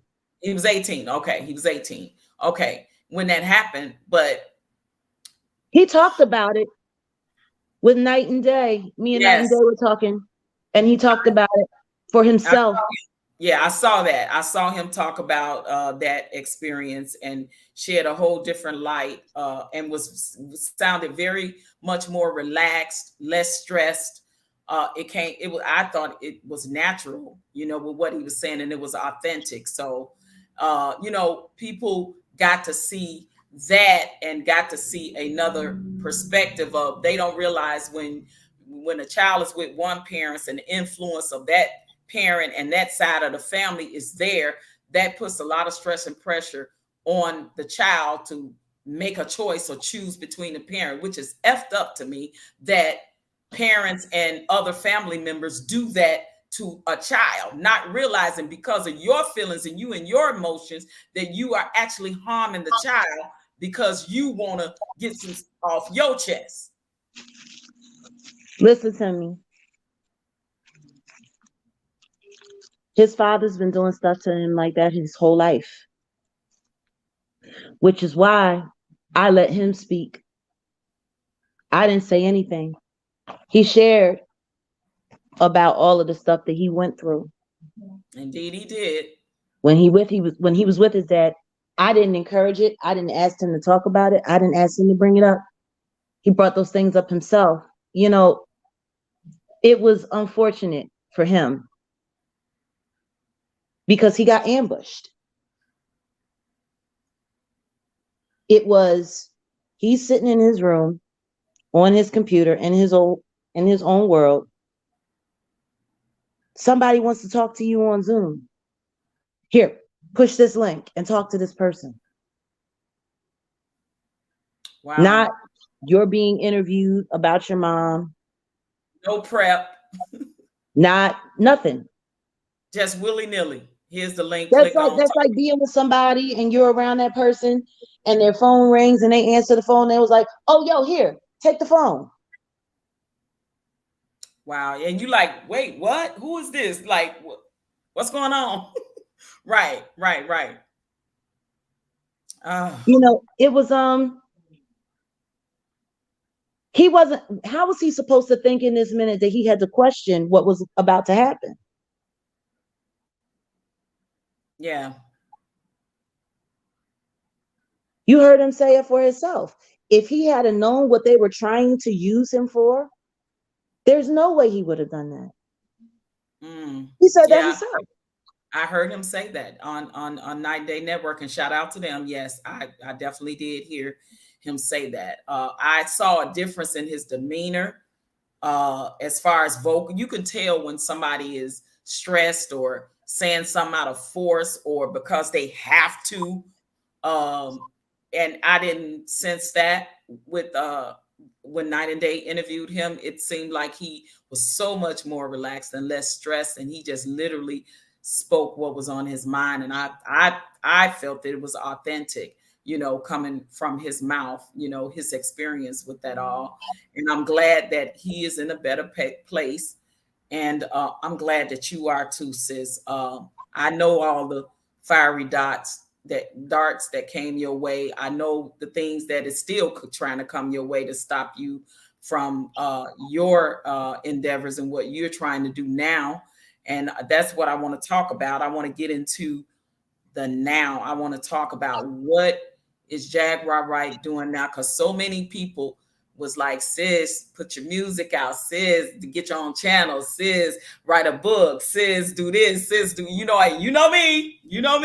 When we have talks, I like, sis, you need to.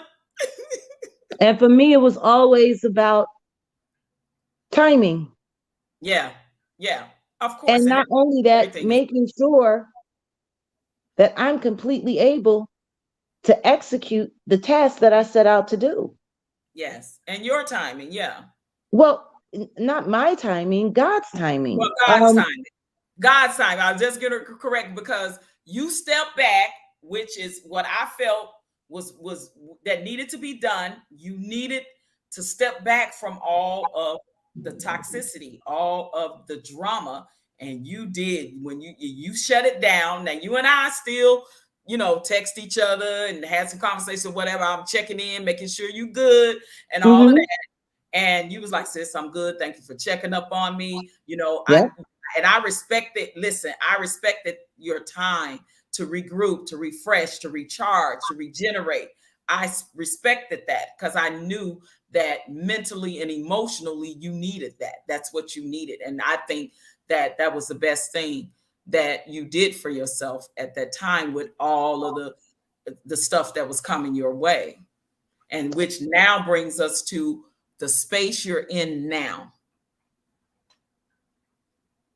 Well, the space I'm in now is just being focused on my task. And my task is to create a platform where I can create my art and I can also invite other people to come and create art and put it in a space where it has the freedom to be without being messed with, without being censored, without being guidelined halfway to death, without being blocked, just free.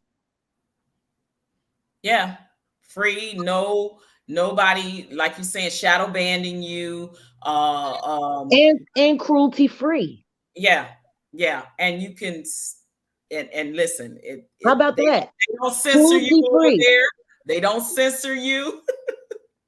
They don't No, they don't they don't stop your bag or stop people from subscribing and shadow banning your channel and all that stuff. So yeah, I'm so very happy for you, and I'm so very proud that you're making this move, because not only are you bringing your gifts and talent that God bless you with, and of the in the arts to the world again, but you're also creating a space for other up and coming artists that's new in this game, that don't have a platform, don't have the wherewithal, don't have the resources, don't have the connections to be able to express themselves artistically. So let's talk about Philadelphia TV network.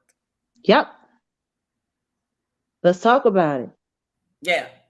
So you guys, I would like to encourage you to, if you are a Jaguar Wright fan and you want to support this sister, I would encourage you all to please go and subscribe. Go to Philadelphia TV Network.com.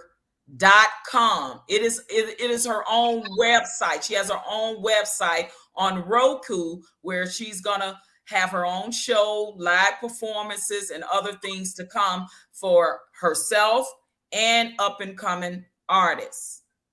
It's Philadelphia TV Network. Thank you, Miss Nebraska, for putting it in the chat. You guys go and subscribe, and there's a membership that you pay for monthly. I'm already subscribed, and you will see she's putting all of her works on there, and then anything up and coming live performances, and then it's going to be other artists on there and other shows and things of that Yes. nature. So you guys, please, thank you for pinning it in the chat. Please go over and support this sister. If you genuinely are a fan and a love of her art and her as a singer-songwriter, go over there and support, guys. We can support so many other nefarious things in these YouTube streets and on people's website. Let's support something positive where we're going to see really good music and artistry in the expression on her Roku channel. It is a Roku channel, and it's her channel, and it's called Philadelphia TV Network.com. That's it right there, guys, up on the screen. Please go and subscribe to my sis Jaguar Wright-Johnson. Please do. I welcome everybody to come. I really haven't gone through the whole let me try to make all the money I could possibly make off of this thing and yada yada yada. I haven't done that. Right. Let me spell it right, Miss Nebraska. That's probably why it's not coming up, because okay, Philadelphia. Let me spell it right. DALLADELPHIA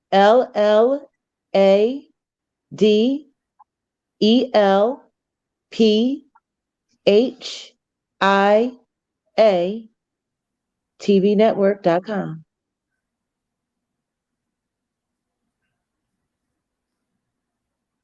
Okay. I think you left the PH out, but that's it there. Philadelphia. I might have left the L out. Shoot. I'm trying to type too fast. Yeah, I did. I left the L out. Hold on. Shoot. It's all right. DA. La Del Fee. Okay, thank you. You got it right. Hold on. Wait. Are y'all spelling it? Delphia? I don't think y'all spelling it right. Jag, give it to me again. Dalldeal. PHIA. HIA, and then network. TV network. Oh, TV. Philadelphia TV network.com. There it is. All right. There Yep. it So is. yeah, so you guys see it there up on the screen. You guys hit that subscribe button there in the upper right hand and subscribe, and you're gonna get a lot of thank you, Knowledge of Relationships. He put the link in the chat. Subscribe, go and support my sister. She's gonna be doing live performances with her band. What's the name of your band, sis? Right now, we're just calling it the Philadelphia Ensemble. Okay, the Philadelphia Ensemble. She's going to be doing live performances, guys. You guys don't want to miss that. Go and support. Hit that link, subscribe. You get to see a lot of things. Like I said, I already subscribed, and when I saw the whole footage of that MTV plug that you did with Jay-Z, and of course, Yeah. you know, Mary's on there, and then I didn't know even later on, like And I of saw, course, the Roots. Let's not forget yeah, the Roots. Yeah, the Roots, Pharrell, Dame Dash. I like when all of them came on stage. I was like, I never saw none of that part of it. And I want to ask you, sis, who was the guy that was sitting next to you? That's Scratch. Scratch from the Roots. Oh, okay. One of the earlier members. Okay, got you. I was like, who is the guy next to it? I mean, and he's gone, and it's like he was never there, and it's sad because he was one of the best parts of the group in the early days. Oh, you mean gone? Like he's not deceased, is he? No, he's alive. Oh, but he's gone from the group. Yeah, he's gone from the scene. You know, he's all that talent. You know, it's just wow. Yeah, that's Scratch. Well, you know, the roars and the screams and the applause and the encore doing that they loved you. When I tell you smoked that, sis, like thank you. It's so legendary and epic. And I know probably when you were in that moment, you were just doing what you do as a performer. You bring every heart and soul to your performance, and that's just what you did. But I mean, when Jay-Z came over there and got the fan in you, like I was like, listen, you know, there are artists like you gave me goosebumps, right? Like I can listen to certain artists and literally get goosebumps. Oh, bless you. Sis, when I tell you that was so epic, and your vocal abilities and what you brought to and I'm not taking from it to say if you wasn't a part of it that it wouldn't have been good. But there are moments in time when you don't even know you're a part of history or going to make history. Yeah. And it's just something that is so great about a performance. Yeah. And that, for me, for you, was one of those epic historical moments, legendary, that is going to go down in history now 21 years later in the making. And get all of the roar and the raves that you got, the rave reviews that you got from that. Yeah. It's unfounding. It was a moment that changed all of our lives. Yeah, it was amazing. It's amazing. Now I got a few questions. I'm gonna bring up some questions and have them asked before I let you go. And again, you guys, please go to PhiladelphiaTVNetwork.com and subscribe to my sis and watch her perform live. It's like, listen, you're gonna be at a concert. You're gonna get it live and in living color, okay? My sis gonna be bringing it. Y'all go over there and support her in her endeavors with her new TV network channel, Philadelphia TV. I wish you all the success in the world. Wait a second, though. While we're talking about it, I just wanted to make mention, because I've never made mention publicly, that night and day, will be broadcasting all of their cartoon parodies on Philadelphia TV starting this week. Awesome. Awesome. Listen, we gotta love the cartoons, all right? We gotta love the cartoon characters. Gotta love the cartoons. Listen, And that, they've that was done genius. movies. That was genius on their part. Salute to them. Shout out to them because watching those cartoons of you and Tasha K and the whole thing, Uh-huh. that was like, man, that was so genius what they did. I was like, wow. They actually was bringing laughter and entertainment into it, cartoon style. You know what I Yeah. mean? And but it was like the real deal. So I thought that was dope. I thought that was dope. Yeah. So they're gonna put the cartoon on it. That's what's up. That's what's up. Yeah, so those will be What else available. can we expect from Philadelphia? What else can we expect from the network? Well, the next project, besides, the Night and Day cartoon parody series, is going to be a virtual blind dating show. Is that right? Yeah. Blind dating show. Now, sis, let Yeah. me just say this because you already know in these YouTube streets, most of these platforms talk about relationships and what the black man ain't doing and what the black woman ain't doing and what this is. Uh-huh. Yeah, so this is gonna be real interesting. A blind dating show. Yes. Yes. Yeah, It's King Payne. yeah, It's going to be brought to us to the Philadelphia TV network by the official King Payne. Go check it out at the official. Yep, at the official kingpayne.com. It's called Love Connections. It's going to be awesome. Actually, we start running the commercial this week. Oh, that's what's up. And there's still room for applicants who might want to apply. So, yeah, that's this week. So you're looking for, and salute to you, Great Pill Podcast. Thank you for tuning in. So you're looking for applicants that may have an idea or show or something they want to put on the platform? No, this is this is a virtual blind dating show. Oh, they want to be an applicant on the dating show. Yeah. Gotcha. Okay. Gotcha. Now you said that you created a space for other artists too. So is that like where artists can send in something to you and you guys look at it and decide if you want to put them doing their thing on your platform too? Well, we're opening up a space, and one of my young partners, who's also an artist, who's going to help me develop this and be the young eye that I need, to really be able to gauge what the community is needing. I would be a fool to think that I have a great understanding of what Gen Z is looking for or what they need. Right. So Javon Angel, shout out to him. Oh, nephew, he's awesome. But we're going to be developing segments in the show for new videos, unreleased videos, underground artists that you've never seen. Okay. Yeah, it's going to be kind of dope. So as we progress and as we start adding things to, the rotation on the channel, I'll be making announcements about what's coming. So just look out for me, whether it be on Facebook, because everything on Instagram, it goes to Facebook. Sometimes I post on Twitter if I remember. And, of course, there's, like I said, Instagram. And I'll also be posting things on my YouTube channel just to give people a heads up. But, the next shows are coming up soon.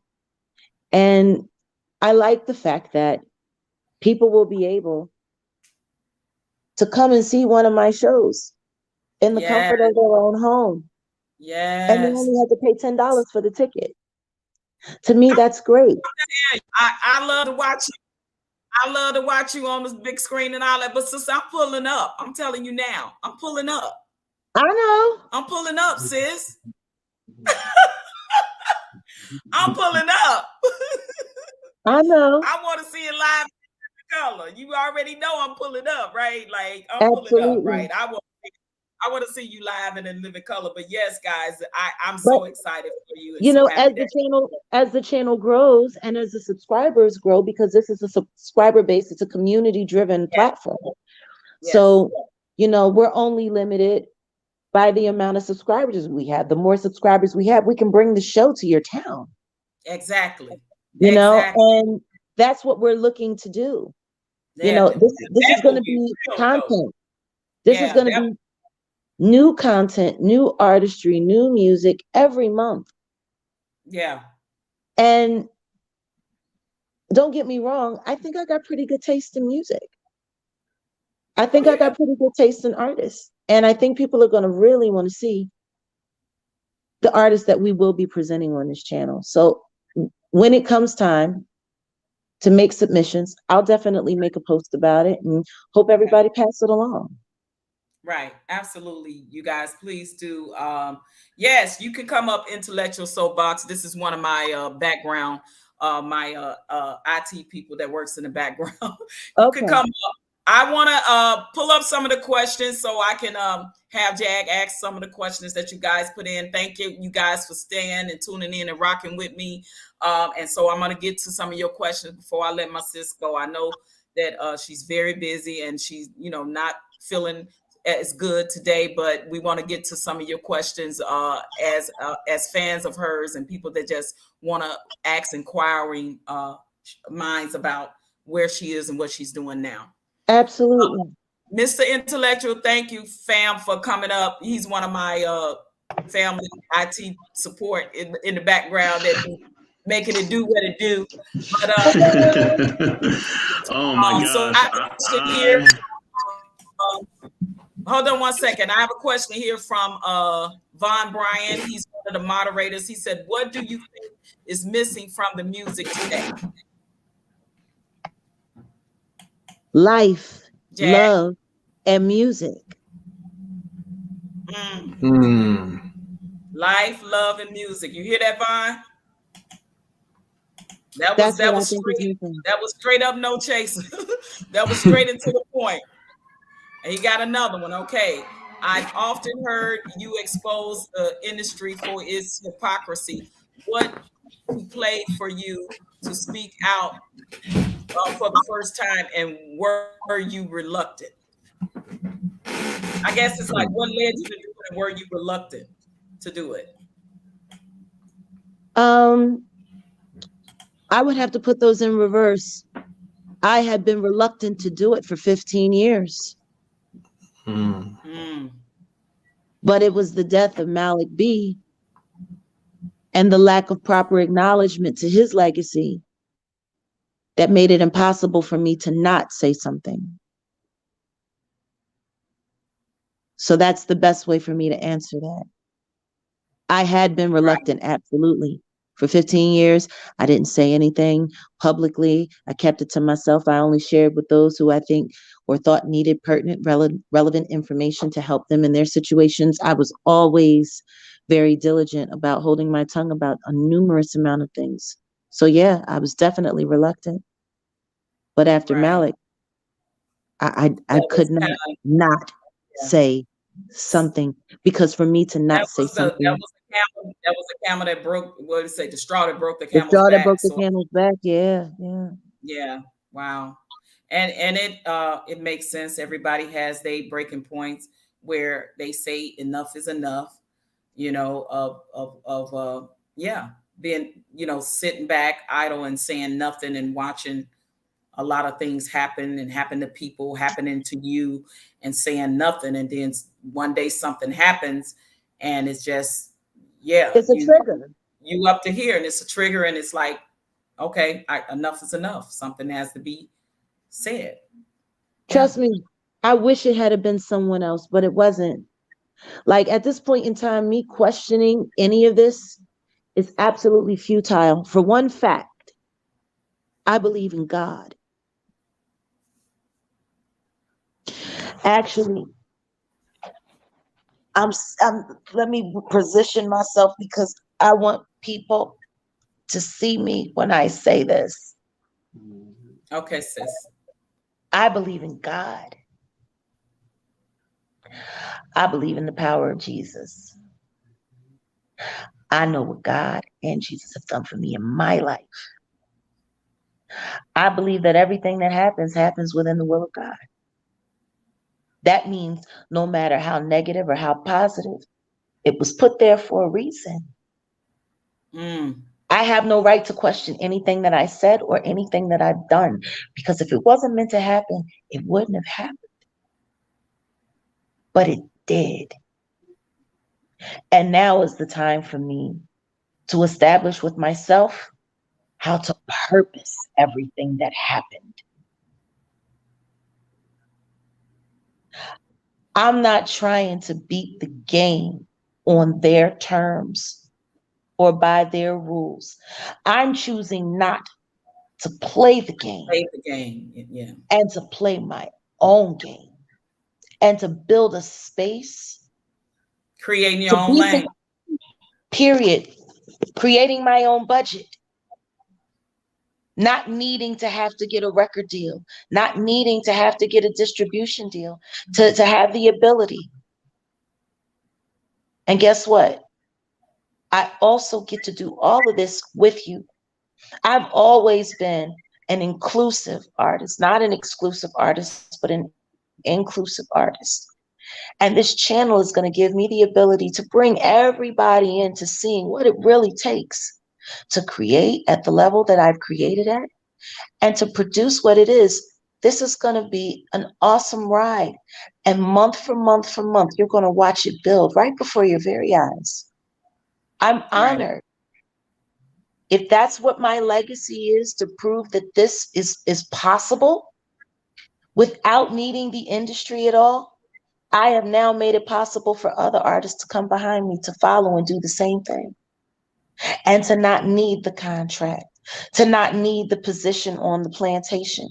That's what this effort is. And if all that craziness and all of that media blitz and all of that viral and all of that, if all of that led to this moment just to create this possibility, then it was worth it. I hear I you. just invite everybody to show up for it. Yeah. And that's the thing.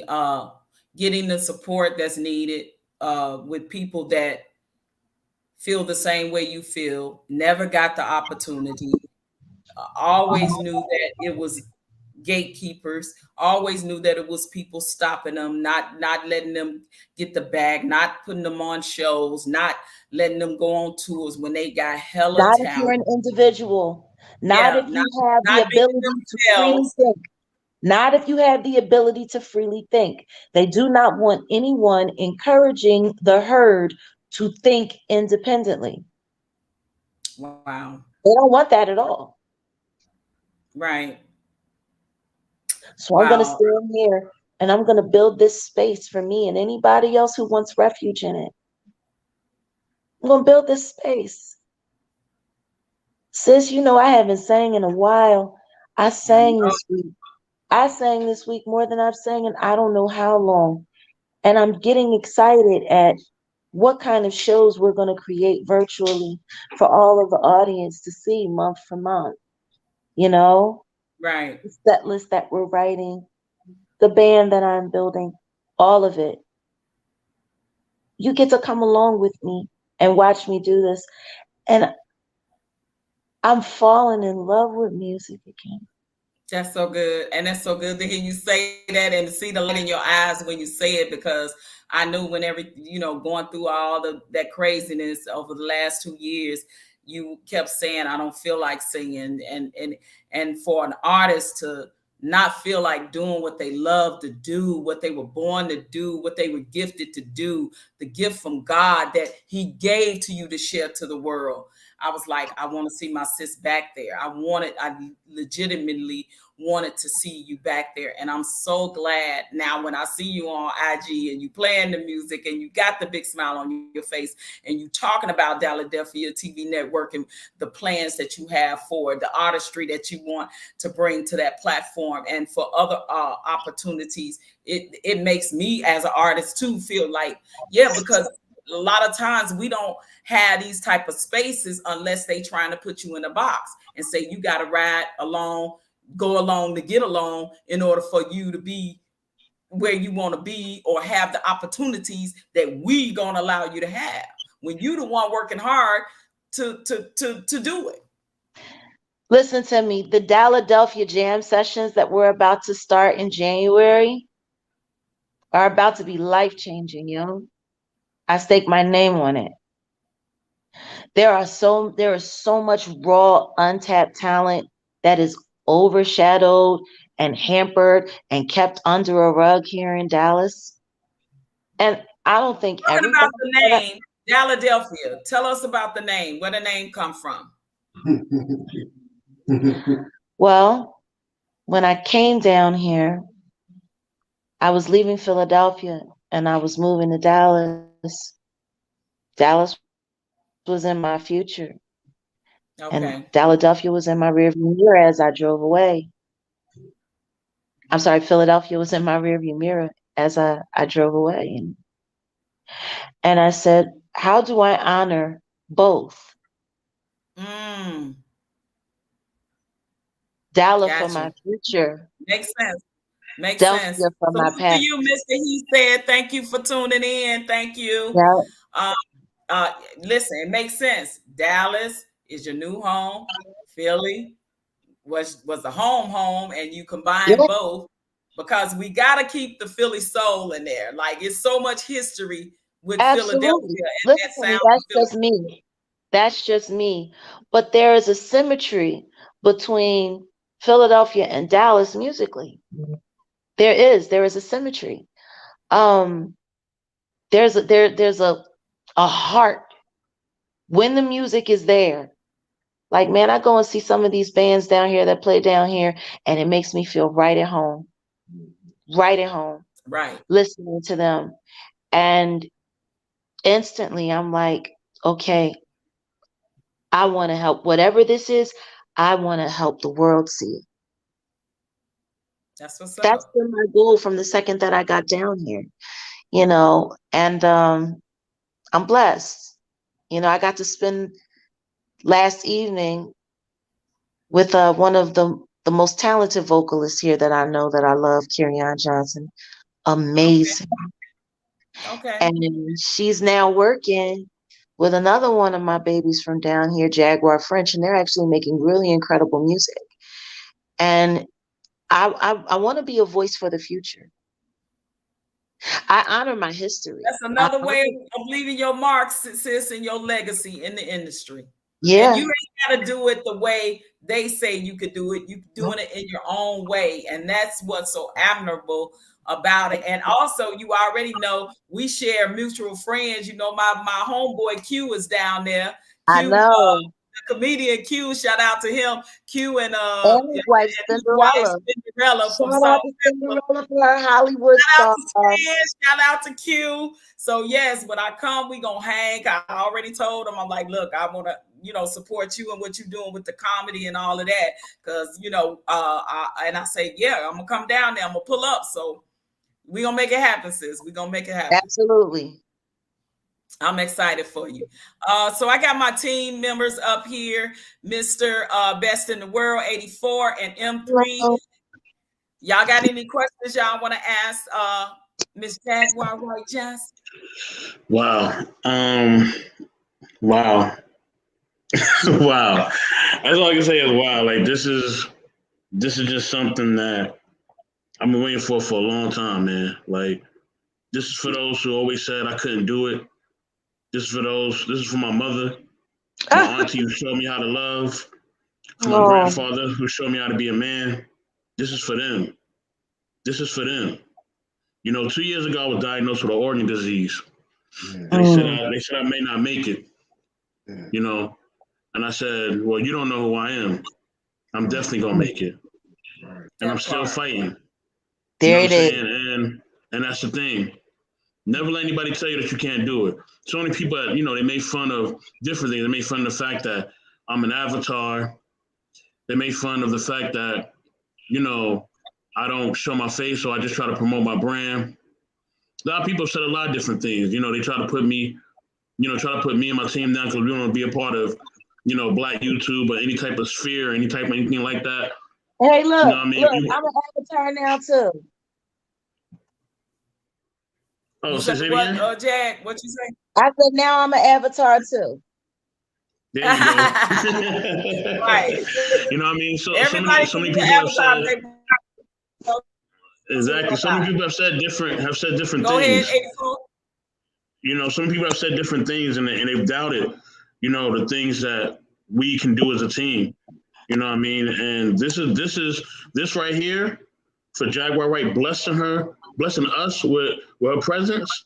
Man, this is what it means to truly be in a space. I'm grateful. I'm humbled. I'm truly blessed. You know what I mean? Jaguar Wright, we love you, sis. Continue to tell the truth and continue to let the truth be known because they don't want the truth to be Stand on known. that. Stand on it. And I'm going to stand on my truth. Yep. You know what I mean? And when you stand on truth, a lot of people don't want to be around you. You know what I mean? But I always Oh yeah. remember heavy is the head that wears the crown. So when you got to stand on top and you sit on your throne, and you sit on your throne based on you know having a sense of decorum, having a sense of just being a real person, having standards, morals, and boundaries. Don't mean you do everything right, but you have a sense of decorum and how you move. Oh, it's lonely at the top, but goddamn it, gonna be alone. And for those who want to stand with me, they gonna stand. And for the rest of y'all can just move to the side, or I'll just move you to the side. You know what I mean? But I'm gonna stay loved. I'm gonna stay positive. I'm gonna let my light shine. You know what I mean? Now, when my light is shining, just like the sun, either you can stay inside and dodge the sun rays, or you can bask in the sun right with me. But either way, I'm gonna shine. So, sister, thank you. I ain't got no questions. I just want to thank you, sister. Just thank you for just blessing us. You know what I mean? We truly are honored for you being here. Thank you. No, thank you. Thank you. Thank you for all your kind words. And thank you for your testimony. Thank you for sharing that because we don't do enough of that. We don't share our testimonies with other people. We go through our struggles and we go through the things that we experience in life, whether positive or negative, and we're pretty self-involved with it. But when you get to hear somebody else's testimony, like the miracle that you're being right now, because you're refusing to let something claim your outcome, you're going to live for every day that God said you are. Thank you for that. Thank you for sharing that. Absolutely. You're welcome, family. You're welcome. You're welcome. Thank you. It's so deep, man. Well, first and foremost, I just want to say thank you, Miss OG Patrice, and thank you to Miss Jaguar Wright-Johnson. Thank you guys for just providing an opening space for us to know more what's deep inside with the industry, what's going on, because we hear, you know, pretty much the outer layers of the industry. And most people think that, oh, it's so easy. And once you get up to a certain level, then your whole life is going to be great. But no one understands the hard work and sometimes the peer pressure that people have to go through in order for them to even reach to the top, in order for them to become superstars. There's a lot of sacrifices that people make in order for them to even be successful. And the thing is, the most I really admire you a lot is that you have a heart of integrity. It takes a lot to say no to a lot of things. And you stand alone in it a lot. You know, people that you think gonna have your back and be there to support you and say, yes, she's telling the truth outside of any deal, when you do that, you stand alone. You stand by yourself. Yeah, and here's the thing, right? And I'll make it quick. It's funny because like I would have never thought that because of YouTube that we would have met so much wonderful people. Like me and OG Patrice, like you're a blessing, to us. Not just in the YouTube space, but just us in general, period. And the thing is, there's so much politics that goes around throughout the world. It's like, wow, I could only imagine because sometimes we go through a little snippet of things. If you're not following a trend, if you're not breaking certain relationships, if you're not trying to eat off of other people's platforms and sign into the slave deal contract, then you're exiled. People are going to talk about you. People are going to tell you not to work with this person or that person. Yeah, they do that in these streets too. Exactly. Content creators do it to each other. It's the same process that happens in the entertainment. That's why because we have our talks, and I tell y'all that. I say it's the same thing. People acquiesce with other people. If you ain't a part of a clique and they don't go over there and support that, don't go over there and rock with that, it's the same shit. And it's sad that we do that to each other as a people. Sad. Yeah, but why? That's the question. Why do we do that to each other? Because social engineering have really screwed us as a culture and as a people. We rather see each other down. Scared one gonna make $1 more than the other. Scared my subscribers gonna pass yours. Scared. You just intimidated by someone else's success. Don't want to see them succeed and win. They think they're the only ones that have the right to that. I've seen it all. May I say something real quick? Look, we're not even monetized, okay? Even YouTube themselves have doubts about us. Meanwhile, all the other YouTube channels, right, that be dissing other black folks, that be destroying each other, are monetized. See, the reason why we're the way that we are is because we're not trying to follow the trend of, and I hate to say this, of this so-called black YouTube, which unfortunately our people put us in a box where black YouTube is all about the harsh entertainment, where you gotta clown someone, where you gotta always talk about black and female relationships. If we're gonna talk about it, let's talk about all relationships throughout the world, period. But the problem is when we try to make a change and we're talking about controversial stuff, they don't like that. Even people. So wait a minute.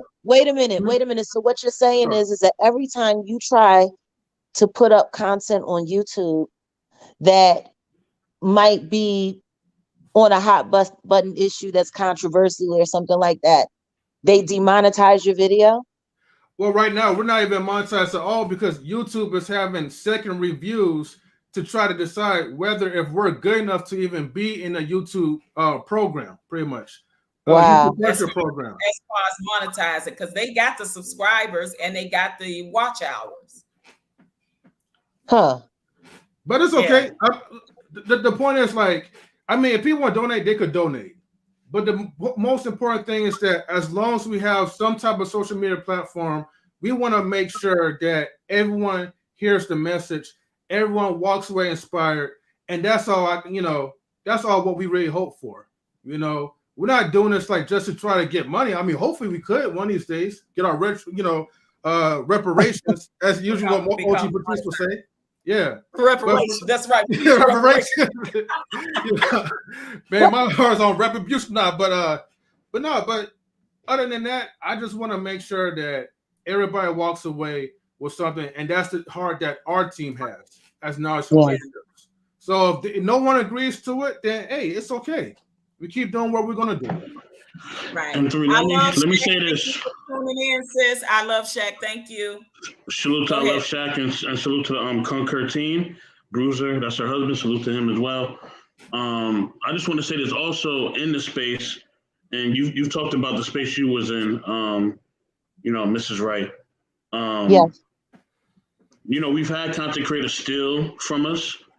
We've had them, block us for no reason, block opportunities, lie on our name, try to drag us into things that we are not a part of, and it just shows me that, as OG Patrice said, and definitely salute to OG Patrice. OG, I didn't forget you. I love you. As OG Patrice said, not everybody can come, and she don't want everybody to come. And I'm right there with her. I don't want everybody to come. Because some of y'all ain't worth coming. Because all y'all gonna do is just try to destroy what we built. And that's the key part. So yeah, we're gonna keep going, and we're gonna stay positive, and we're gonna stay filled with love. And that's something that you said, Mrs. Wright, about staying on your purpose and staying on what you're trying to do and not being worried about what anybody else is doing. When you do that, they hate that. They cannot stand that. But you know what? We're gonna continue to stay on our purpose, on our grind, and stay focused on our vision. And that's what we're gonna do.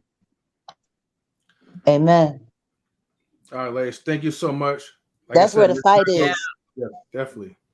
Amen. That part, sis, and Amen. when I decided to, I have been thinking about doing a show and everything to talk about, my experience, being in an entertainment industry and people, bringing people that I know to talk about, tell stories and support them and their platforms and do interviews of supporting, their art, things like I had K John on here, I had my ex, who worked with Keith Washington. So I've been doing all these interviews. I wanted it to be in a more positive space where people can tell their stories and people Yeah. can promote their music or whatever it is that they're doing in a good light, because it's enough. I feel like it's enough of us on here talking about relationships and all what black women ain't doing and black men ain't doing and all of that. It's enough of that. And it's cool if that's your lane, if you found your lane. But I wanted to do something different, but I wanted to be very selective of where I chose I wanted my home to be, so Yeah. I've been rocking with knowledge and relationships for a while now. And I made the choice and they came and offered, like, you can do it with us, sis, what you want to do. We cool with it. And just having them to be okay with that and being a part of the team. So that's why I made the choice to do that, because Bruiser, salute, thank you for being here. Made the choice of being very selective about who I chose to rock with, because after watching many content creators on YouTube and just watching how they move, certain people they affiliated with, the Go Along Get Along gang, shout out to Kwame Brown again. It truly is that in these YouTube spaces with black people. And it's unfortunate because they do the same thing that the music industry does when it's gatekeepers, when it's clicks and, people tell you don't subscribe to them, don't rock with them, like all of that. Like, it's crazy. And then somebody tried to put me in a beef, and I'm a one and done person. Like, I'm going to address this situation one time. I'm going to say my piece and I'm done. Because I'm not on here to create beefs. See, because I don't have a channel. I'm supporting their channel and putting my show on their platform. So I know you got a channel. So I know what your agenda is. I know what your motives is. Your motives is to create the beef, to get to clicks and views, to get your subscribers up. So I'm not finna rock with that. So you can sit on your platform and talk about me till you get blue in the face. Keep mentioning my name, and I ain't mentioning yours because I ain't thinking about you. You know what I'm saying? And it's like, how long are you gonna talk about me by yourself? Because I'm not interested. I don't To me. Bullshit. I subscribe to that line of just behavior completely, and people still talk. Yeah. You know what I mean? And it's at the end of the day, why are you talking? Who knows? What are you talking? I don't care. But you're talking about me. Mm-hmm. At the end of the day, you're talking about me. My relevance, every time Mrs. somebody She opens said, their mouth "Hi, and says my beautiful. name. Thank you for tuning in." Mrs. She said, "Thank you so much." Hey. Sorry, Jack. Go ahead. No, it's just really simple. When people keep talking about you, clearly you're something to talk about. Boom. People don't talk about nothing. Boom. And the more you talk about someone, apparently the more important that person is. And I think it should be left up to us to realize our own importance. Team, while me and Jag is talking, could you put those pictures up that I asked you guys to put up? Well, see, this is the thing, sis. There's always gonna be haters and naysayers. You got them, I got them. Remember that picture? Because they said I didn't know you. The naysayers, they were talking mad shit. She don't know the people she know and da da da. And I ain't one to be like a name dropping person or anything like. Like I don't have to always like I ain't on that. If I say I know a person, I say I know him, I met him, or I met him in spaces or whatever. But it's just certain people, like you said, sis, when we have our conversation and we talk about people that don't want to see you win, because of what you have done in for social media, going viral and all of that. It's people Even that don't before that.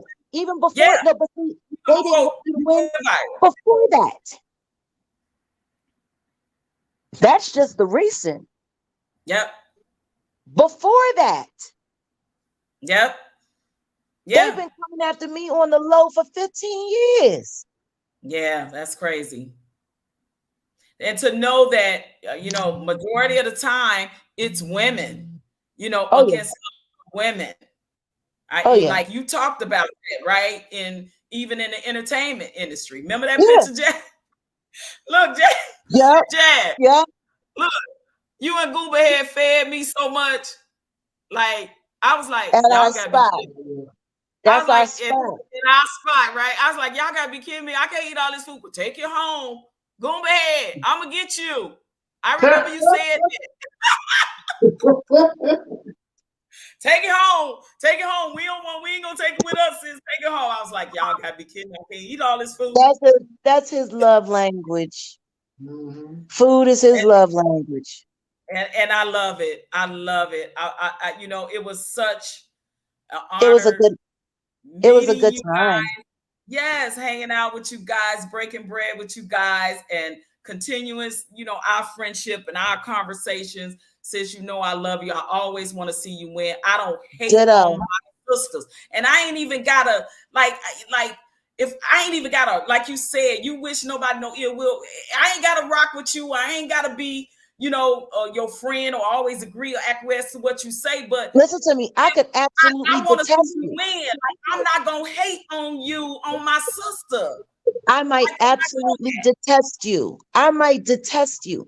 I still ain't gonna I'm still not gonna wish for your downfall or your failure. And I ain't gonna stop you from eating. At all. I ain't gonna stop you and make phone calls and tell people don't fuck with you. Oh no. Right? No. I'm not that kind. I'm not that kind. I've never been that kind. People were upset that I wasn't that kind. Yeah. People were upset that I wasn't so quick to cut somebody out to get a couple extra dollars. Oh, that was a fun time. That was a fun time.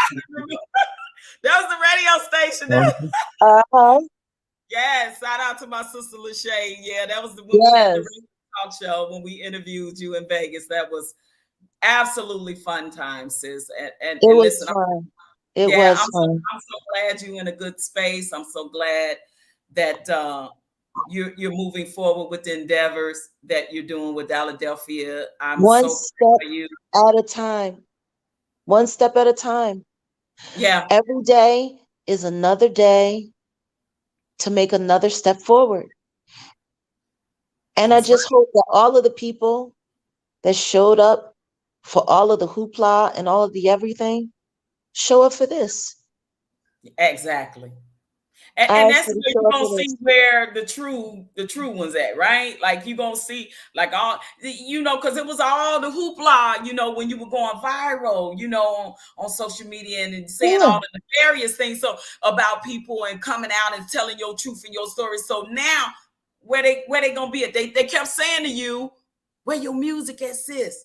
Where your music's, Jag? We want to hear you. Da da da. Now she's doing it. Let's see. Well, if you go and subscribe, if you go and subscribe, you can go and you can hear everything. Yeah. Right. And we're going to be putting up all kinds of stuff randomly. So, there'll be a reason to check in. And just come and check in. I had a friend of mine call me who subscribed and he was like, oh my God, I'm seeing this old performance of yours. He was like, man, you did this. And we're sitting there talking and he's sitting there watching the channel. And I'm like, awesome. He was like, man, this was perfect because I was sitting here and I was prepping this food and I turned on the concert. And I'm like, see, that's what this is for. Yeah. And so we get to open up the channel with a trip down memory lane. And for people to get a chance to see things that they might not have seen before, And if you want to see the entire Unplugged, the entire show, not by pieces, not by clips, but to really experience what that entire program is like, you can do that too.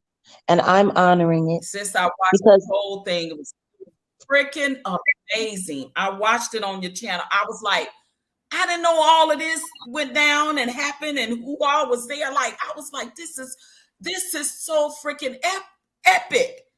I was Yeah. like, wow, I had no idea. All I saw was chops and pieces of what they put on YouTube, like certain songs you did with Yeah. Jay-Z and all that. And I was like, but this was like a whole shebang. I saw the whole thing in its entirety. I was like, I never knew that that existed. Never knew that it existed, sis. So yeah, it's absolutely epic and historical, and it will go down in history as legendary. And you are creating and continuing your legacy in the business. And I love that you're creating your own space in your own lane. Queen, how are you, sis? I'm good. I'm good. What's up, peoples? How y'all doing? I'm What's good. going on? How you How doing? are you? This is one of the family members too. This is his lovely wife. Do Yeah, you have a this is the question? one they don't, they lock the door on me sometimes. They taking my key and they make me knock on the door too much. Yeah, well, they need to quit that and let she family already quit acting like that and let my sis up here so she can ask her question to Miss Jaguar Wright. No, I was Y'all, just gonna say, wow, like I was listening as I was on my way, doing errands and on my way to work. And I just want to say kudos to you for speaking up and not being afraid to speak up, not allowing, not being bought, not having a price tag on your truth. I think so many people, they don't, we don't realize that because we're just looking from the outside in, you know what I mean? Like we're spectators. So we don't know the dirty secrets that go on, the uglies. And so when you hear about it, sometimes you built people in an industry up so much in your head, it's hard for you to really believe that people are capable of doing these things. Um, and putting and it's just, artists on a pedestal, like you said, in oh, a beyond a Listen pedestal. to And like, me. yeah, Listen to me. I just want to interject something right here because I'm a fan too. I've been a fan too. And I've right. met some people that mm, totally destroyed my life the second that I met them. mm, It was nothing like how I had pictured them. Their album covers and their videos and their this and their that. We really, really, really buy into the image of it mm, all, having absolutely no idea that this is a whole person, a whole normal person. You don't know what their quirks are, what their ticks are, what they're really all about, you know. And that's why it says in the Bible, thou shalt not bow down to any graven images. Don't worship mm. anything. Don't worship statues. Guess what's a statue? A Grammy. Don't worship, Yeah, people. Don't covet. All social media is people coveting. Mm. yeah. People Oh my posting God, things so people they do want their this. life. They do that to a lot of YouTube content creators that have channels. It's just unreal Yeah. with me. Like they put them on pedestals like they're gods, and it's sad to know that our people and our culture need something so bad that they feel like they got to make that person a god, like they can do no wrong. And then when they do wrong, they don't want to call them out on it. And then when people do call them out on it, then you get shunned. Can I It's share? Can I it's share a amazing. bit of amateur psychology on that? Oh, absolutely. Please do share. When people fall in love with an artist that they begin to idolize, it really doesn't have anything to do with the artist. That's what you want to be. You want Mm, to be that person. wow, you said a word. You identify with them because that's how you see yourself. And you want to see yourself in that light. And if you don't like your life, well, your alter ego is out there living the life that you want to live. They're doing that for you, right? Mm. And then the second that they do something human or that they make a mistake, it crushes you because now you have to deal with the reality that that's who you want it to be. Wow. Wow, People you really said a don't think about it from that perspective. perspective, and I never thought about it like that, but it definitely holds true. There's some truth that holds to that, is that we see somebody we want to be in somebody else, or the imagery of that. and Mm-hmm. and your mind goes, listen, because like you said, we don't know these people on a personal level. We're not in the Not at spaces all. in their lives in a personal level. And then when you say something bad about the person that they like or worship or look up to or whatever, it's an insult to them. So I see what Exactly. it's like, oh, you insulted me now. You insulted I throw a name out there, Nicki Minaj. Oh my God, I'm a fanatic fan, and how dare you talk about, it's like, whoa, You went real it's deep. scary. You Like, went real deep. whoa. And they go crazy. It's like, you better not say nothing. You know what I mean? We know some of them. Some of their fan base is ruthless. These fan bases have Oh become my God. weaponized. Oh yeah, big time. And my thing is, when we were coming up, it wasn't like that. no, Like being a fan of literally, people will threaten your life over an artist they don't even know and never met. Make listen it to make me. sense. We used Make to it argue make sense. about, when old school fans argued, we argued about not knowing the year or the month or the date that an album was released. No, it was released in 75. No, it was released 76. Like, I've seen people have fights like that. Right. Do you know who wrote it? Yeah, I know who wrote it. So and so wrote it. No, so and so did. And it was that. It was It was that. no, but look at the intellectualism behind that. We cared about the projects. We cared about the music. We were invested into that, not necessarily the person.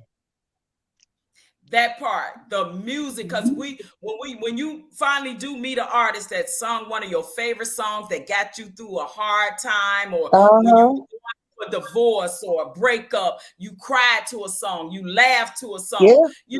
It gave you all these different emotions. And then when you meet that artist and you thank them, thank you, like listening to your music got me through a rough time. And so when people try to say music don't affect you on a psyche and a mental and an emotional, that's not true. It's not true. It is one of the most. That's out here now is doing it in a negative way in a lot of the hip hop that we hear today. Not just the hip hop. These so-called R&B songs is just as raunchy. Yeah, that's true. They just as ratchet. They just as raunchy. It's all transactional. People don't write love songs no more. Yeah. What happened to love songs? But it went out the door with love. Yeah, people don't love themselves and don't love each other. They don't sing about love songs no more. They call it being a simp. Remember? If a man expresses love in a song now to a woman, oh, he a simp. Mm-hmm. Yeah. It's sad that we live in a time and an era now that one of the main things in the industry that held us together as a people was the fact that we wanted to be loved and wanted to share love with others. Maybe that's the objective. It's something. To take that away, so we lose that. Right. Mrs. Wright, I wanted to come up here one last time just to say one more thing. Yes. I told a few of my friends who are musically inclined that you were going to be up here. I told them yesterday. I said, hey, maybe you can let her hear what you have musically, and maybe she can point you in the right direction. And they did not want to come up, and it showed me. And one of them name dropped the artist and said, "Oh, what she talked about this artist. What did this artist ever do? And I'm like, you don't even know this person, like, but you ready to defend them." And what it showed me is that there's more people who are leaders, who are followers than leaders. There's so more people who will sheepily follow somebody into the pits of hell rather than know the truth. And it's sad. You want to know what's interesting though? Go ahead, family. I'm listening. They don't want to come up here to talk to me about something that's important to them that I might be able to help them with or have insight with. And they're willing to cut that opportunity off for someone that they've never met that's not trying to do the same for them. Booyah. Think about that. My sis is dropping bombs. My sis is dropping them bombs. Where's Like- the sound effects? And if whoever it is, if you're listening, yes, I'm talking about you, and I don't care who you call or who you tell about it. I'm talking about you. Wow. You I said a mean- word, sis. I'm just saying, at the end of the day, there were people in my past who I didn't particularly care for, and I wasn't fond of them as people. But the resource that they offered was so valuable that I swallowed my pride and I swallowed my judgments, and I learned what I needed to learn. You know, that's the kind of artist and veteran artist that I want to be. I want to be someone that's not afraid to share with whoever may need it. You know, that's all of this that I've absorbed over all of these years. It has to go somewhere. So whoever that was that you were talking to, tell them if they should change their mind. My door is open and my advice is free.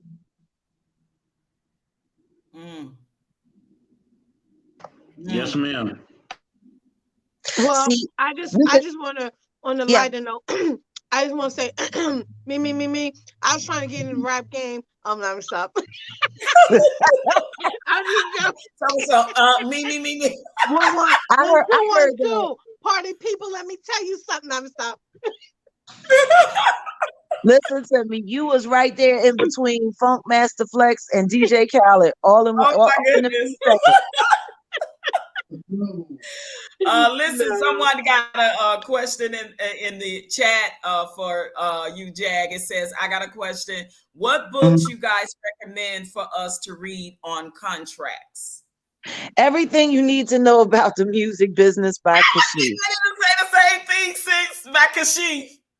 I was getting ready to say the same exact book because I was gonna even ask, can you still find that book today? Yes, you can. I bought that book in the 90s, I think. Yeah, No, 90s. you can still find it. You can get it on Amazon, I believe.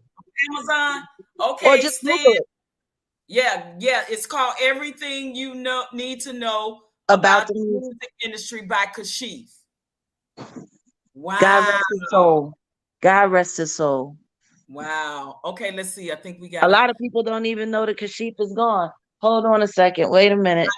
Let me see if I can do this.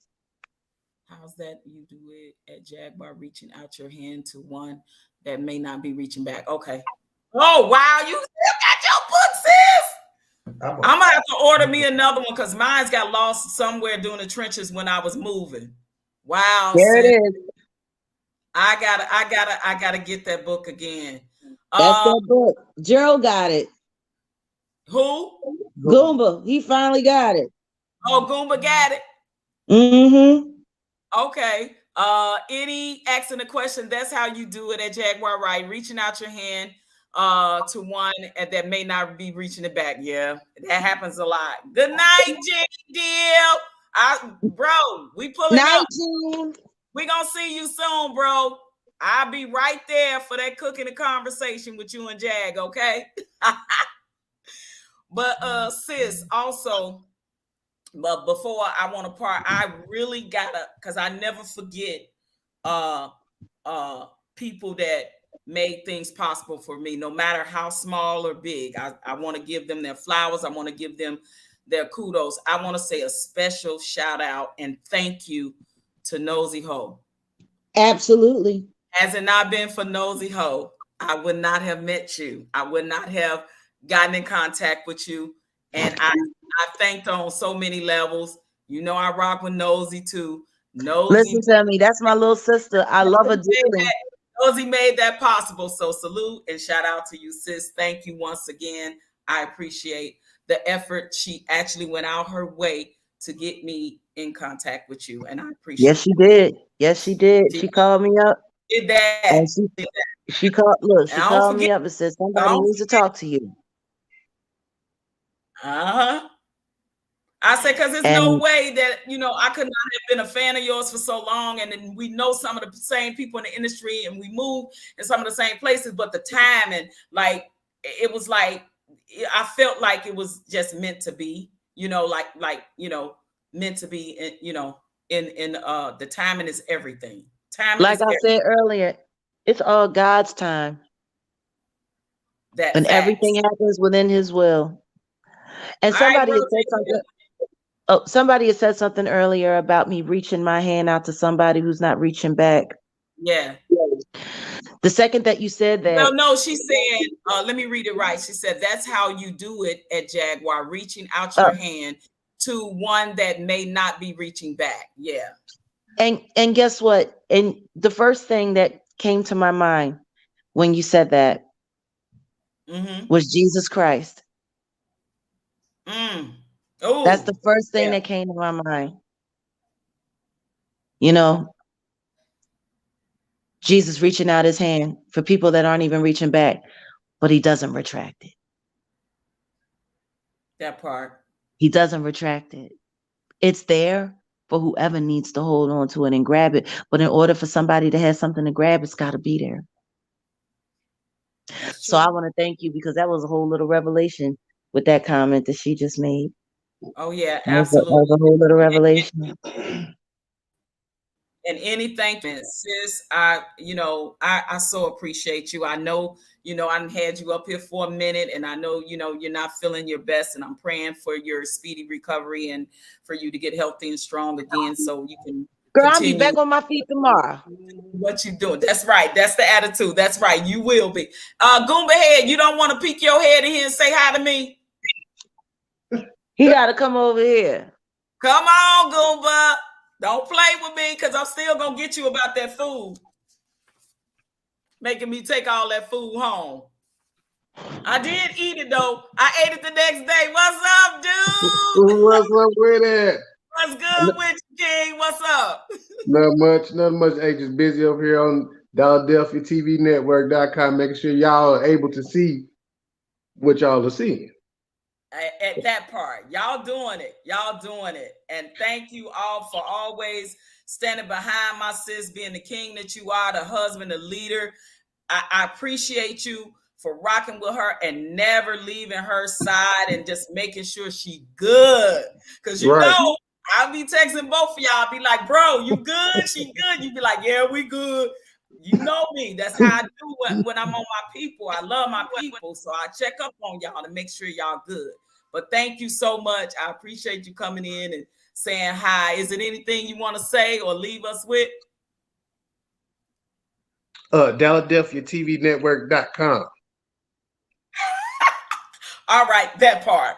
Y'all, again, subscribe to DallasDelphiaTVNetwork.com on Roku. My sis got her own platform, her own channel where she's doing many, many great things in the art and entertainment industry for her live shows, up and coming shows, a dating show, and other endeavors that she is diving into. Listen, y'all don't want to miss. I'm telling you, y'all don't want to miss the live performances. Jag, listen, sis.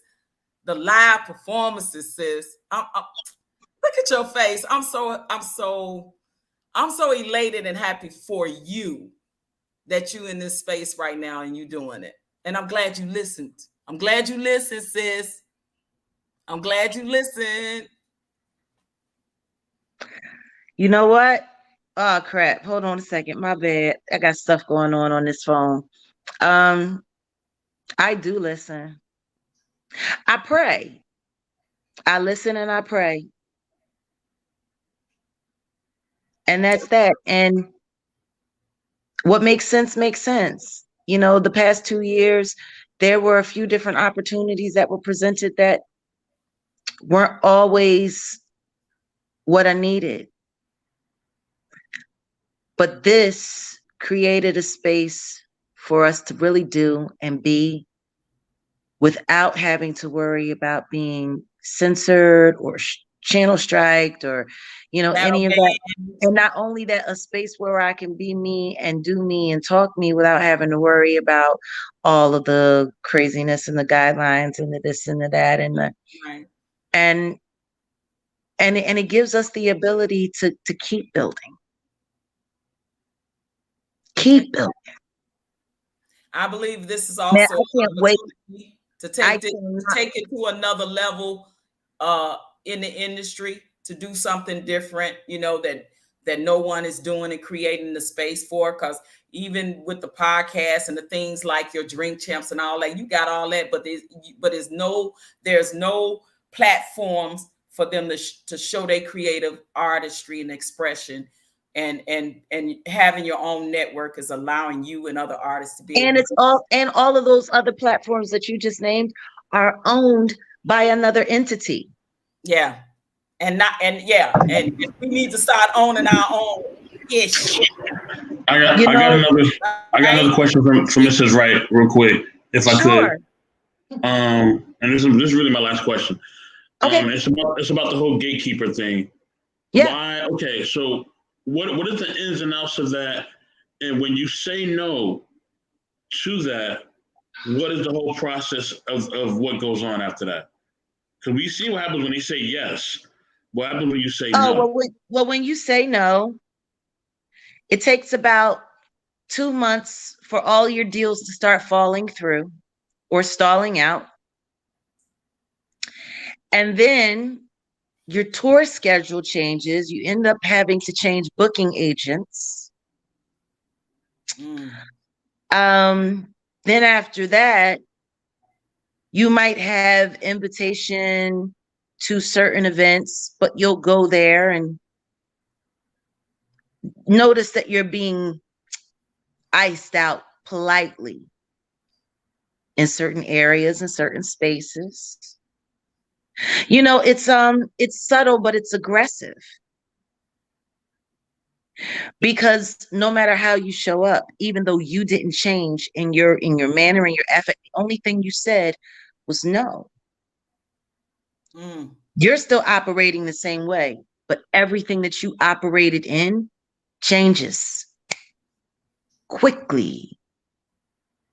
And in that moment in time, it all comes down to the relationships that you have with people that who are willing to still work with you.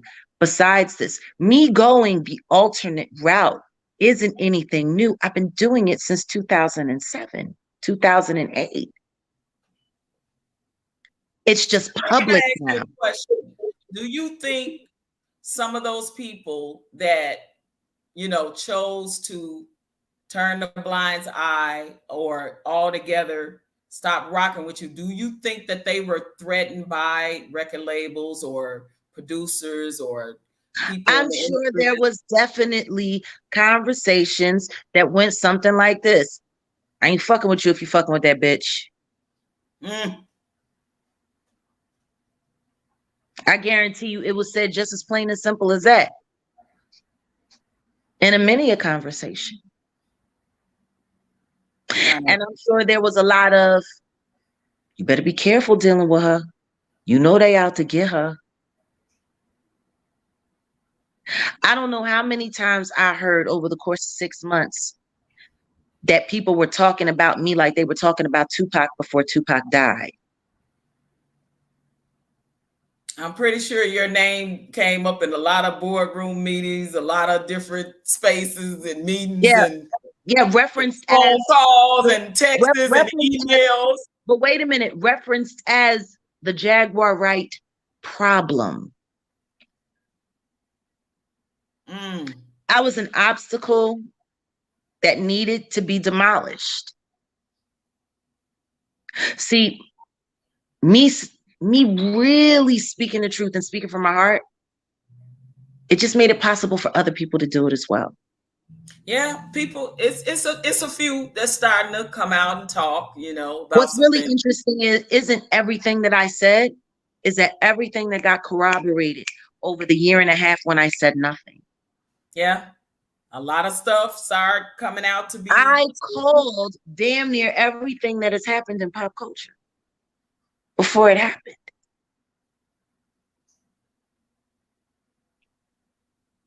That's not a coincidence. That's experience and discernment.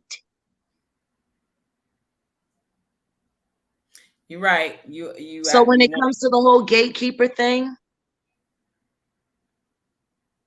I'm doing what I'm doing to try to create the ability to avoid all that. Because I honestly believe as long as I continue, as long as I make this channel my daily focus and I continue to build it and collaborate and work with other content creators and build this space. This is it's like an arts cooperative. And I'm excited about that. And guess what? The consumers will be able to come directly to your channel. They don't have to go through this conduit and that conduit. It takes out the middleman. And if you have the ability to reach a large amount of people online, it makes the most sense for you to put what you're doing in the space that not only you can control, but you can also control what happens with the proceeds that come from it. That Because part. if a lot of people knew what happened with the proceeds of the money that you spend paying for streaming, paying for this, paying for that, and the kind of stuff that was being done with that money, you might think twice about what you do. Mm. You know, you remember how shameful it was to be caught wearing blood diamonds? Yeah. A lot of those albums is blood diamonds. People really don't look at it that way. Right. Because they don't know, they really don't know what goes on behind the scenes, what it takes, the people involved to make records, to, deal with certain people in spaces, to make meetings happen, deals happen, contracts. Is dealing with agents and One producers. hand washes the other, dealing with sexism, dealing with all kinds of isms. Yep. 24 hours a day, 7 days a week, being constantly scrutinized by another human It's being. 2022. It's 2022, sis. And I don't know if you saw recently on his Instagram how Eric Benet talked about the racism that still goes on in the entertainment industry when it comes to uh, a black artist that's doing a R&B sector, and how they only market them to the black audience. And then when you have white people that are singing black R&B music, They market it to both. they market it to both. He just literally talked about this a couple of days ago on his Instagram. God bless Eric Benet. That man has been through a lot, and his amazing talent. I mean, his whole career kind of got hijacked too. Unprecedented. And Unprecedented talent. And it's I will always have a fondness and a love for Eric Benet, especially him as the artist, because he's so pristine in his work, and he's just clean in his work, and he takes his work very seriously. He's I haven't seen him perform in quite some time, but he's touring now, doing on some jazz stuff that's coming up. He's actually touring now. And do you think, in your opinion, do you think he got blackballed over the whole Halle Berry thing? In my opinion, yeah, absolutely. Absolutely. I think he got scapegoated in a lot of ways too. That interview that he did about him being a sex addict was humiliating. It was humiliating. And he did that with a humble spirit. He fell on that sword because there were a lot of things that were happening in that marriage that nobody ever talked about. And people need to remember that in a marriage, when a marriage hits the skids and it comes to an end, it's not just one person's fault, because it requires both people to work on the issues in a marriage to have a successful marriage. But I hated it, because I saw how hard Eric Benet worked. I remember from the beginning of his career to when he started coming to Philly, working with Axis, working with James Poyser. He was in the studio all the time. He was in Philly all the time. Yeah. Is he a beautiful man? Absolutely. Did women find him attractive? Absolutely. Did he ever indulge in those affections? Why wouldn't he? It's like Why wouldn't he? when That you in does that not space that does and not a that sex addict, listen to me. That does not a sex addict make. And none of the men in the game came to stand up for him. yeah, yeah. They all just stood by and joked about it in the background. And he handled that with such humility and with such grace. Wow. Considering I've never spoken like this about Eric Benet. I believe he knows how I feel. My feelings haven't changed since the last time we spoke. So Mm-hmm. I pray him the moon and the stars. Yeah, absolutely. He's a great talent. And I don't believe that you should cancel someone and stop their bag. You know, how many infidelities has happened in the entertainment industry from the top tier people Who's all to say who's to say that he was the only one that was unfaithful? that part. Exactly. Yeah. It just got put in a light that I felt, yeah, was a little bit unfair. And then She was a woman of color that had just got named America's sweetheart. They were going to pick one. they always do. The face of Always. yeah. But it's I'm just glad that he's still working. Yeah. Yeah. It's And good. I'm glad that he's still sharing his awesome gift. And I hope all the audiences that see him know how lucky they are, because Yeah. he really is one of a kind. Yeah. And continue to support him for sure. And yeah, Like, because see, how is it that I can sit there and talk about another artist just like that, and people not be able to embrace that as much as they embrace me saying something that they find negative? right. Because I'm sitting here telling the truth still. Right. But it's subjective. Exactly. It's always subjective, sis. And I want to mention another name. God rest her soul. We just lost the beautiful sister Irene Cara. I know. And watching That her was grow up. weird. Listen, watching her grow up from Electric Company to Fame to Flashdance, winning an Oscar, and then all of a sudden you don't hear from her no more. Now I don't know if you guys know her story, right? Of having to sue a major record label for her royalties and her masters. And this was back in the 80s, yeah, 80s to 90s. Took her 10 years to win that lawsuit. She finally won. She got some credits, some, rights to her masters. When you write a song that wins 2 Oscars, one for the producer and one for her, and she's telling you she's not getting paid. So, looking at her interview and her go through that, and she literally said that producer made a phone call and her career shut down. See, I don't know how many artists have to come out and say and talk about their experience to make people really think and believe that this shit is real and that it happens behind the scene a lot to a lot of artists. When you wonder why you didn't see her no more for a decade at least. And then she did a couple movies. They made sure it didn't get the marketing and advertising. It did same kind of stuff that happened to you, Jag. And so she does this interview and talk about it because everybody's like, well, whatever happened to Irene Cara?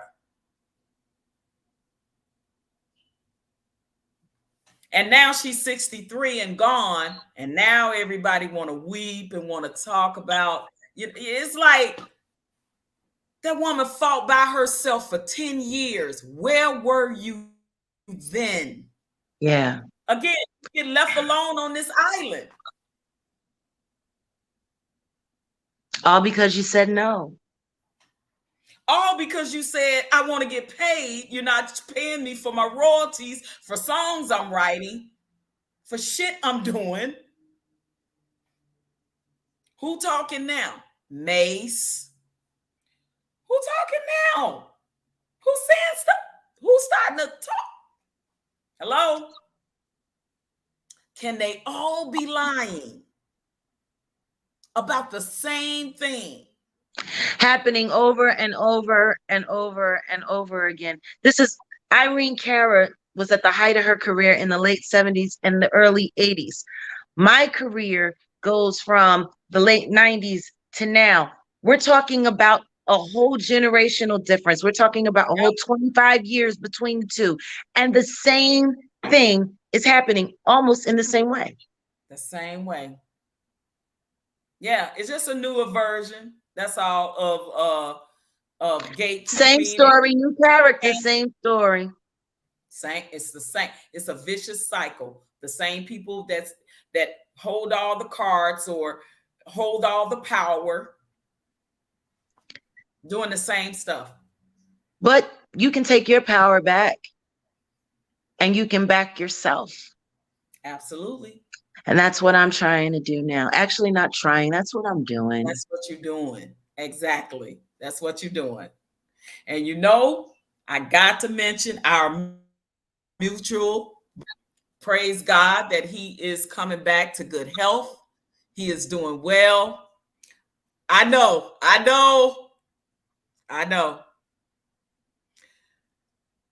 Our brother Al, be sure. Man, sis. Yeah. I'm sorry. I guess I'm visibly. Yeah, you okay. I know. You know, we had that conversation. We talked about that, and seeing him, fighting back. Do you remember the movie Legends of the Fall? Yeah. Do you remember the Indian character? God, what was his name? The Indian that was that he was a part of the family. And he was I can't remember the character's name. I can't remember his One Stab. Okay. That was his name. One Stab. And remember when Brad Pitt's character went and got revenge, and he was sitting there, he was like, I wanted to take scalps, but it wasn't my kill. He was just sitting there with his knife and he was like, man, I wanted to, but it wasn't my kill. And like that intensity, that's how I feel about I'll Be Sure. Yeah. When I tell you, when I met the brother, like that's how I feel about it's there's certain people that come into your life, brief times, long times, whatever, but they touch your heart. Yep. They touch your heart. Yep. Al is one of those guys. Real talk. Seeing him with his family, just being around him and his family, our families together. That one night, that was the first time we have really kicked it. Everybody's used to seeing everybody backstage at shows, especially if you're on the same bill or if you're a visitor and you go to a show and everybody's backstage, whatever, all of that. Go back to the hotel, hang out in the lobby, have a couple of drinks, catch up, that kind of thing. But this was a little bit different because I cooked that night. So instead it was a family dinner. And, my son was alive and Kim was still alive. When that happened. And my son and Kim died around the same time in 2018. Wow. And so for me, watching everything that he's had to go through and everything that I had to go through as well, Right. I just pray for him, and I see him getting stronger. But I Yep. look, and all, I swear, and please put allegedly all over it. These are just my opinions. I feel like somebody did something to him. God damn, sis. Woo. I pray to God that that is not the case. Like I said, allegedly. I'm not saying for sure. I'm not. It's something in my spirit.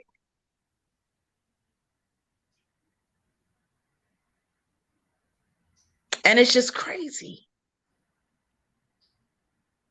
I'm not saying it's true. I'm not saying it's real. People have health issues.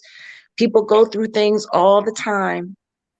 But he went from relatively healthy to relatively very sick very fast.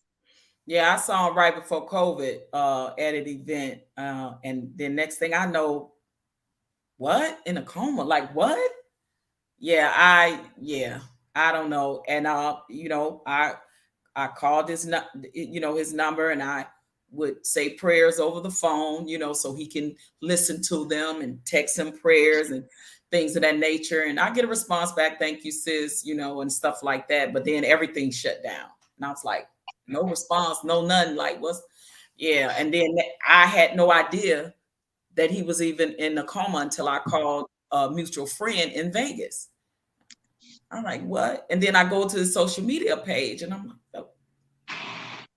So, and then even seeing this stuff on live and so back, and I'm so grateful. When I tell y'all, he's such a cool ass dude. Good human being all the way around. Good in every sense of the word. Every sense of the word. And sis, and I don't know what happened to when, remember when they was doing the 80s tour, Salt and Pepper and them, and they had a residency at Bally's and stuff. Yeah. And he heard me perform in Vegas, and he had asked me, he was going to be on the bill, and he asked me to do backgrounds for him. And I was like, hell yeah, And who doesn't want to sing those records? Okay. And then everything was like put in place, and then all of a sudden, the shutdown. And it's like, you wondering what's going on behind the scenes, because you saw that post that he made talking about how the powers that be were trying to stop him from being on the historical makings of the biopic and documentary of how Andre Harrell and the whole Uptown Records came to be, and how instrumental he was in it. How can you phantom that coming to fruition without him and Heavy D being a part of that? I mean, well, Heavy D can't be a part of it. God rest his soul.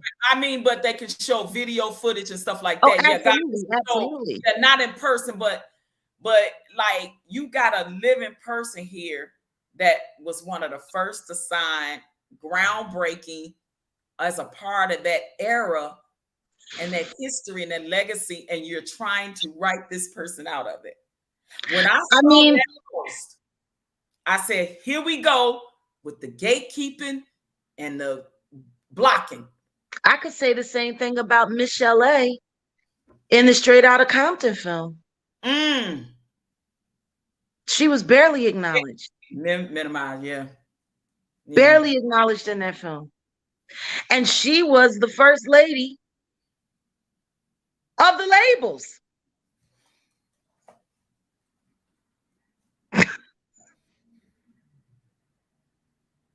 Don't nobody talk about that. I have to also mention. I also have to mention the sister that passed away, who was instrumental in the death row scene as well. My sis Jewel. Rest in paradise, Jewel. I knew Jewel from Chicago, singing in church as a kid on the west side of Chicago. What? I didn't meet Danny Boy until he moved to Vegas, and I was in Vegas. That's when I met Danny Boy later. But I knew Jewel when we were young, singing in church. Can I tell you something really crazy? I didn't know that John Singleton had passed away. What? I totally missed that. Yeah, sis. Listen, high blood pressure ain't no joke. That's what got him. Had a stroke. Never, came back from that.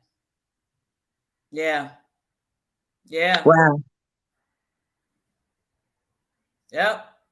So, when I saw that, and when we have these conversations, and you literally seeing people taking a stand on things and saying, yeah, the powers that be, is trying to write me out of history. I'm like, how they gonna do that?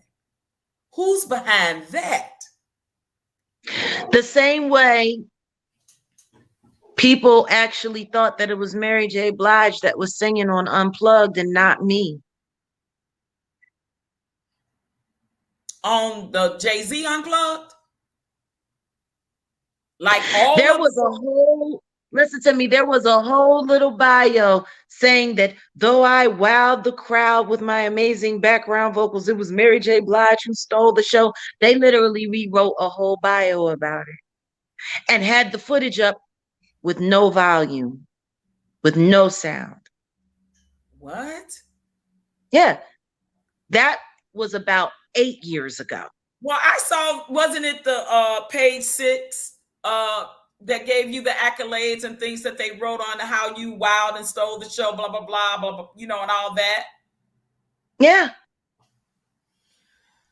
Or the fact that my first album was named #1 album of the decade by the Associated Press.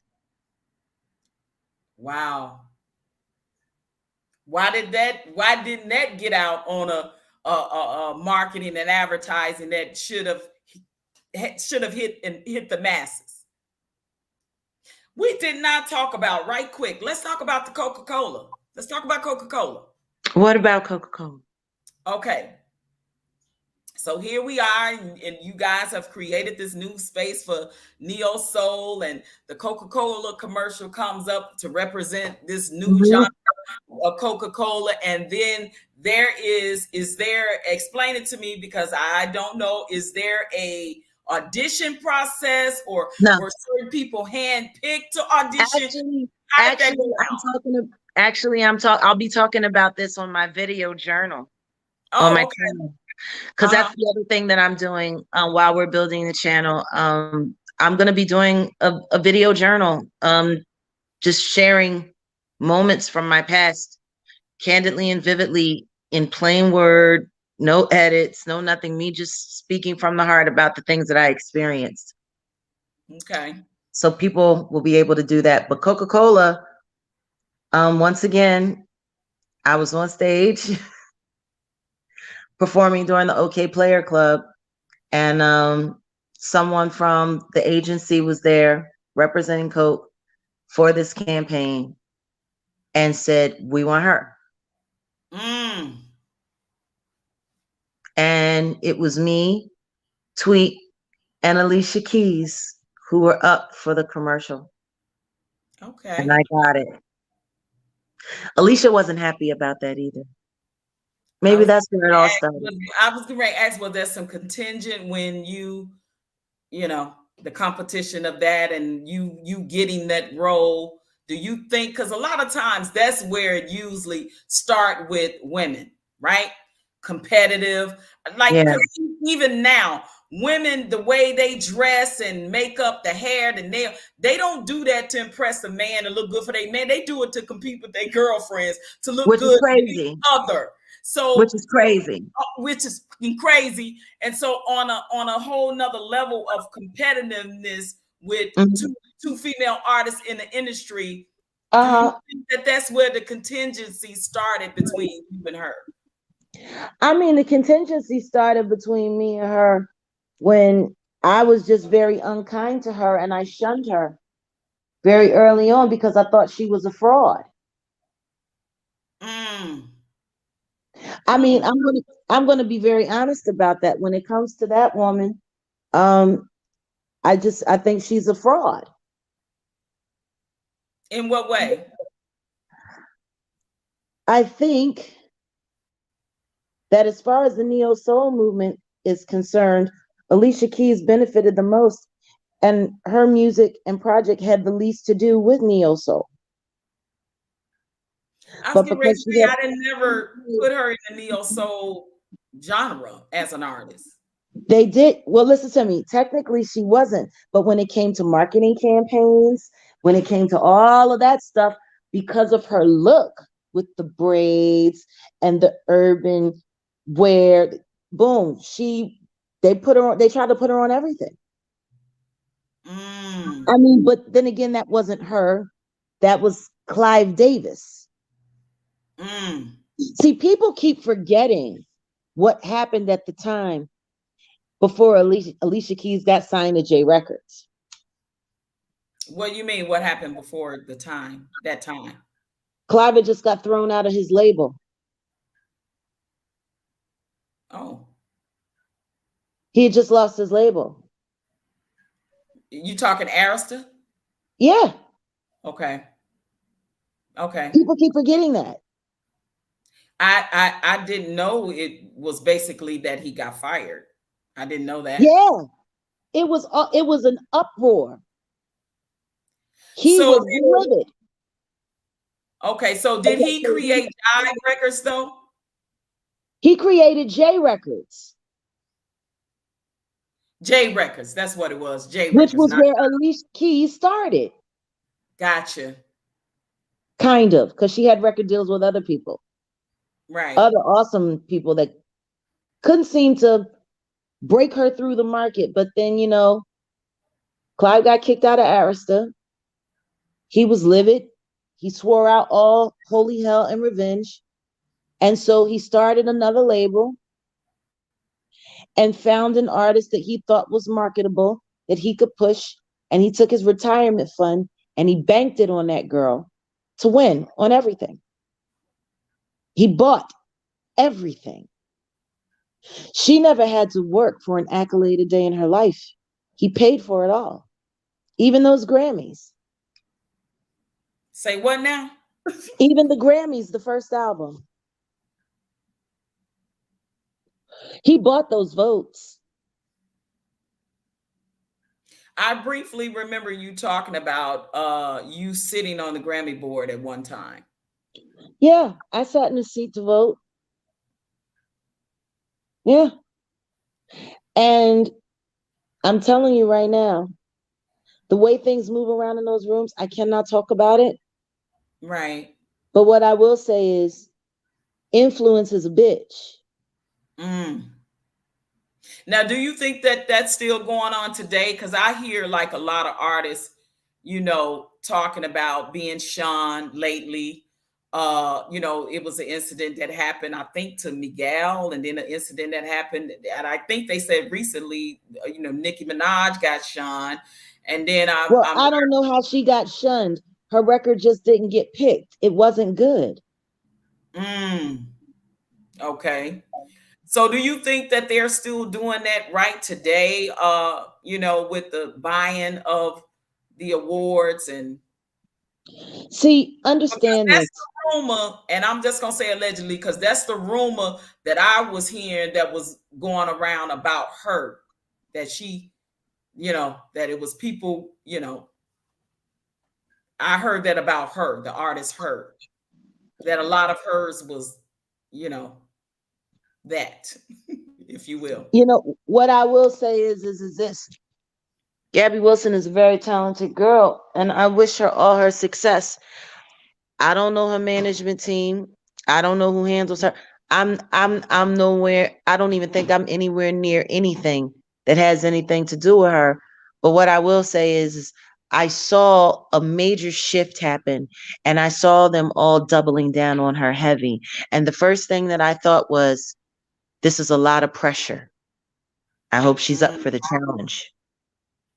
Right. Because you don't get that kind of intention unless somebody is running your package.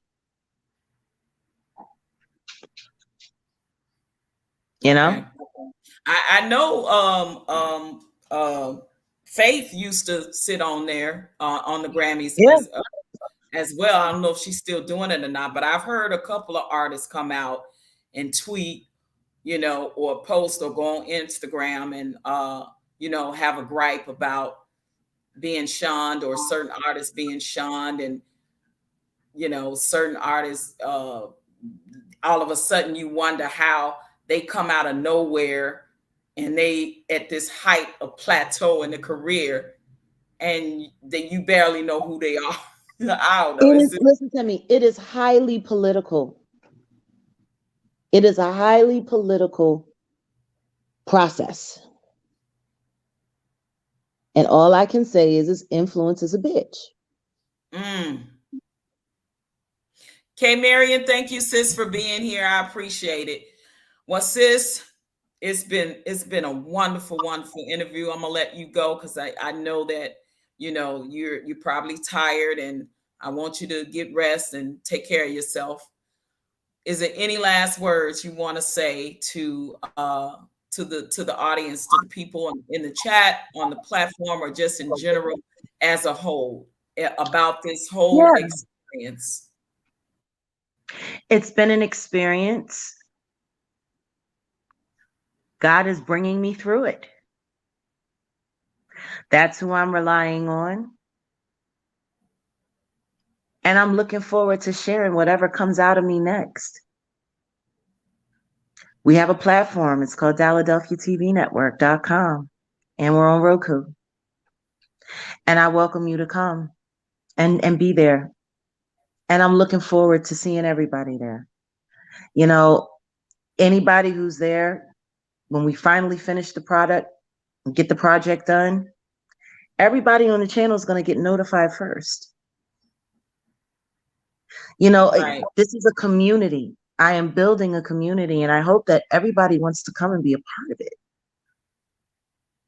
Especially the people that really support me. And I thank you. I thank you for all of your prayers. I thank you for your patience. I thank you for your kind words. I thank you for stepping up. I thank you for stepping in. I thank you for having an opinion all your own. I thank everybody for every prayer. And I used to tell you that all the time, Patrice. I feel every prayer. You did. You did when you text me and I'm checking up on you, and you did. And you would post, that you feel it, you hear the prayer, you thank everybody. But I get it. I understood why you had to shut it off and shut it down. And I will say, the only content creator in these YouTube streets that apologized to you was AT2. Ah. I saw it. A lot of people know they got a lot of things wrong about you. And a lot of things started to come to fruition after you had shut it down, right? And so when I, hit you up, I accept his apology. Yeah. I said, listen. I right here, right now, yeah. I accept his apology.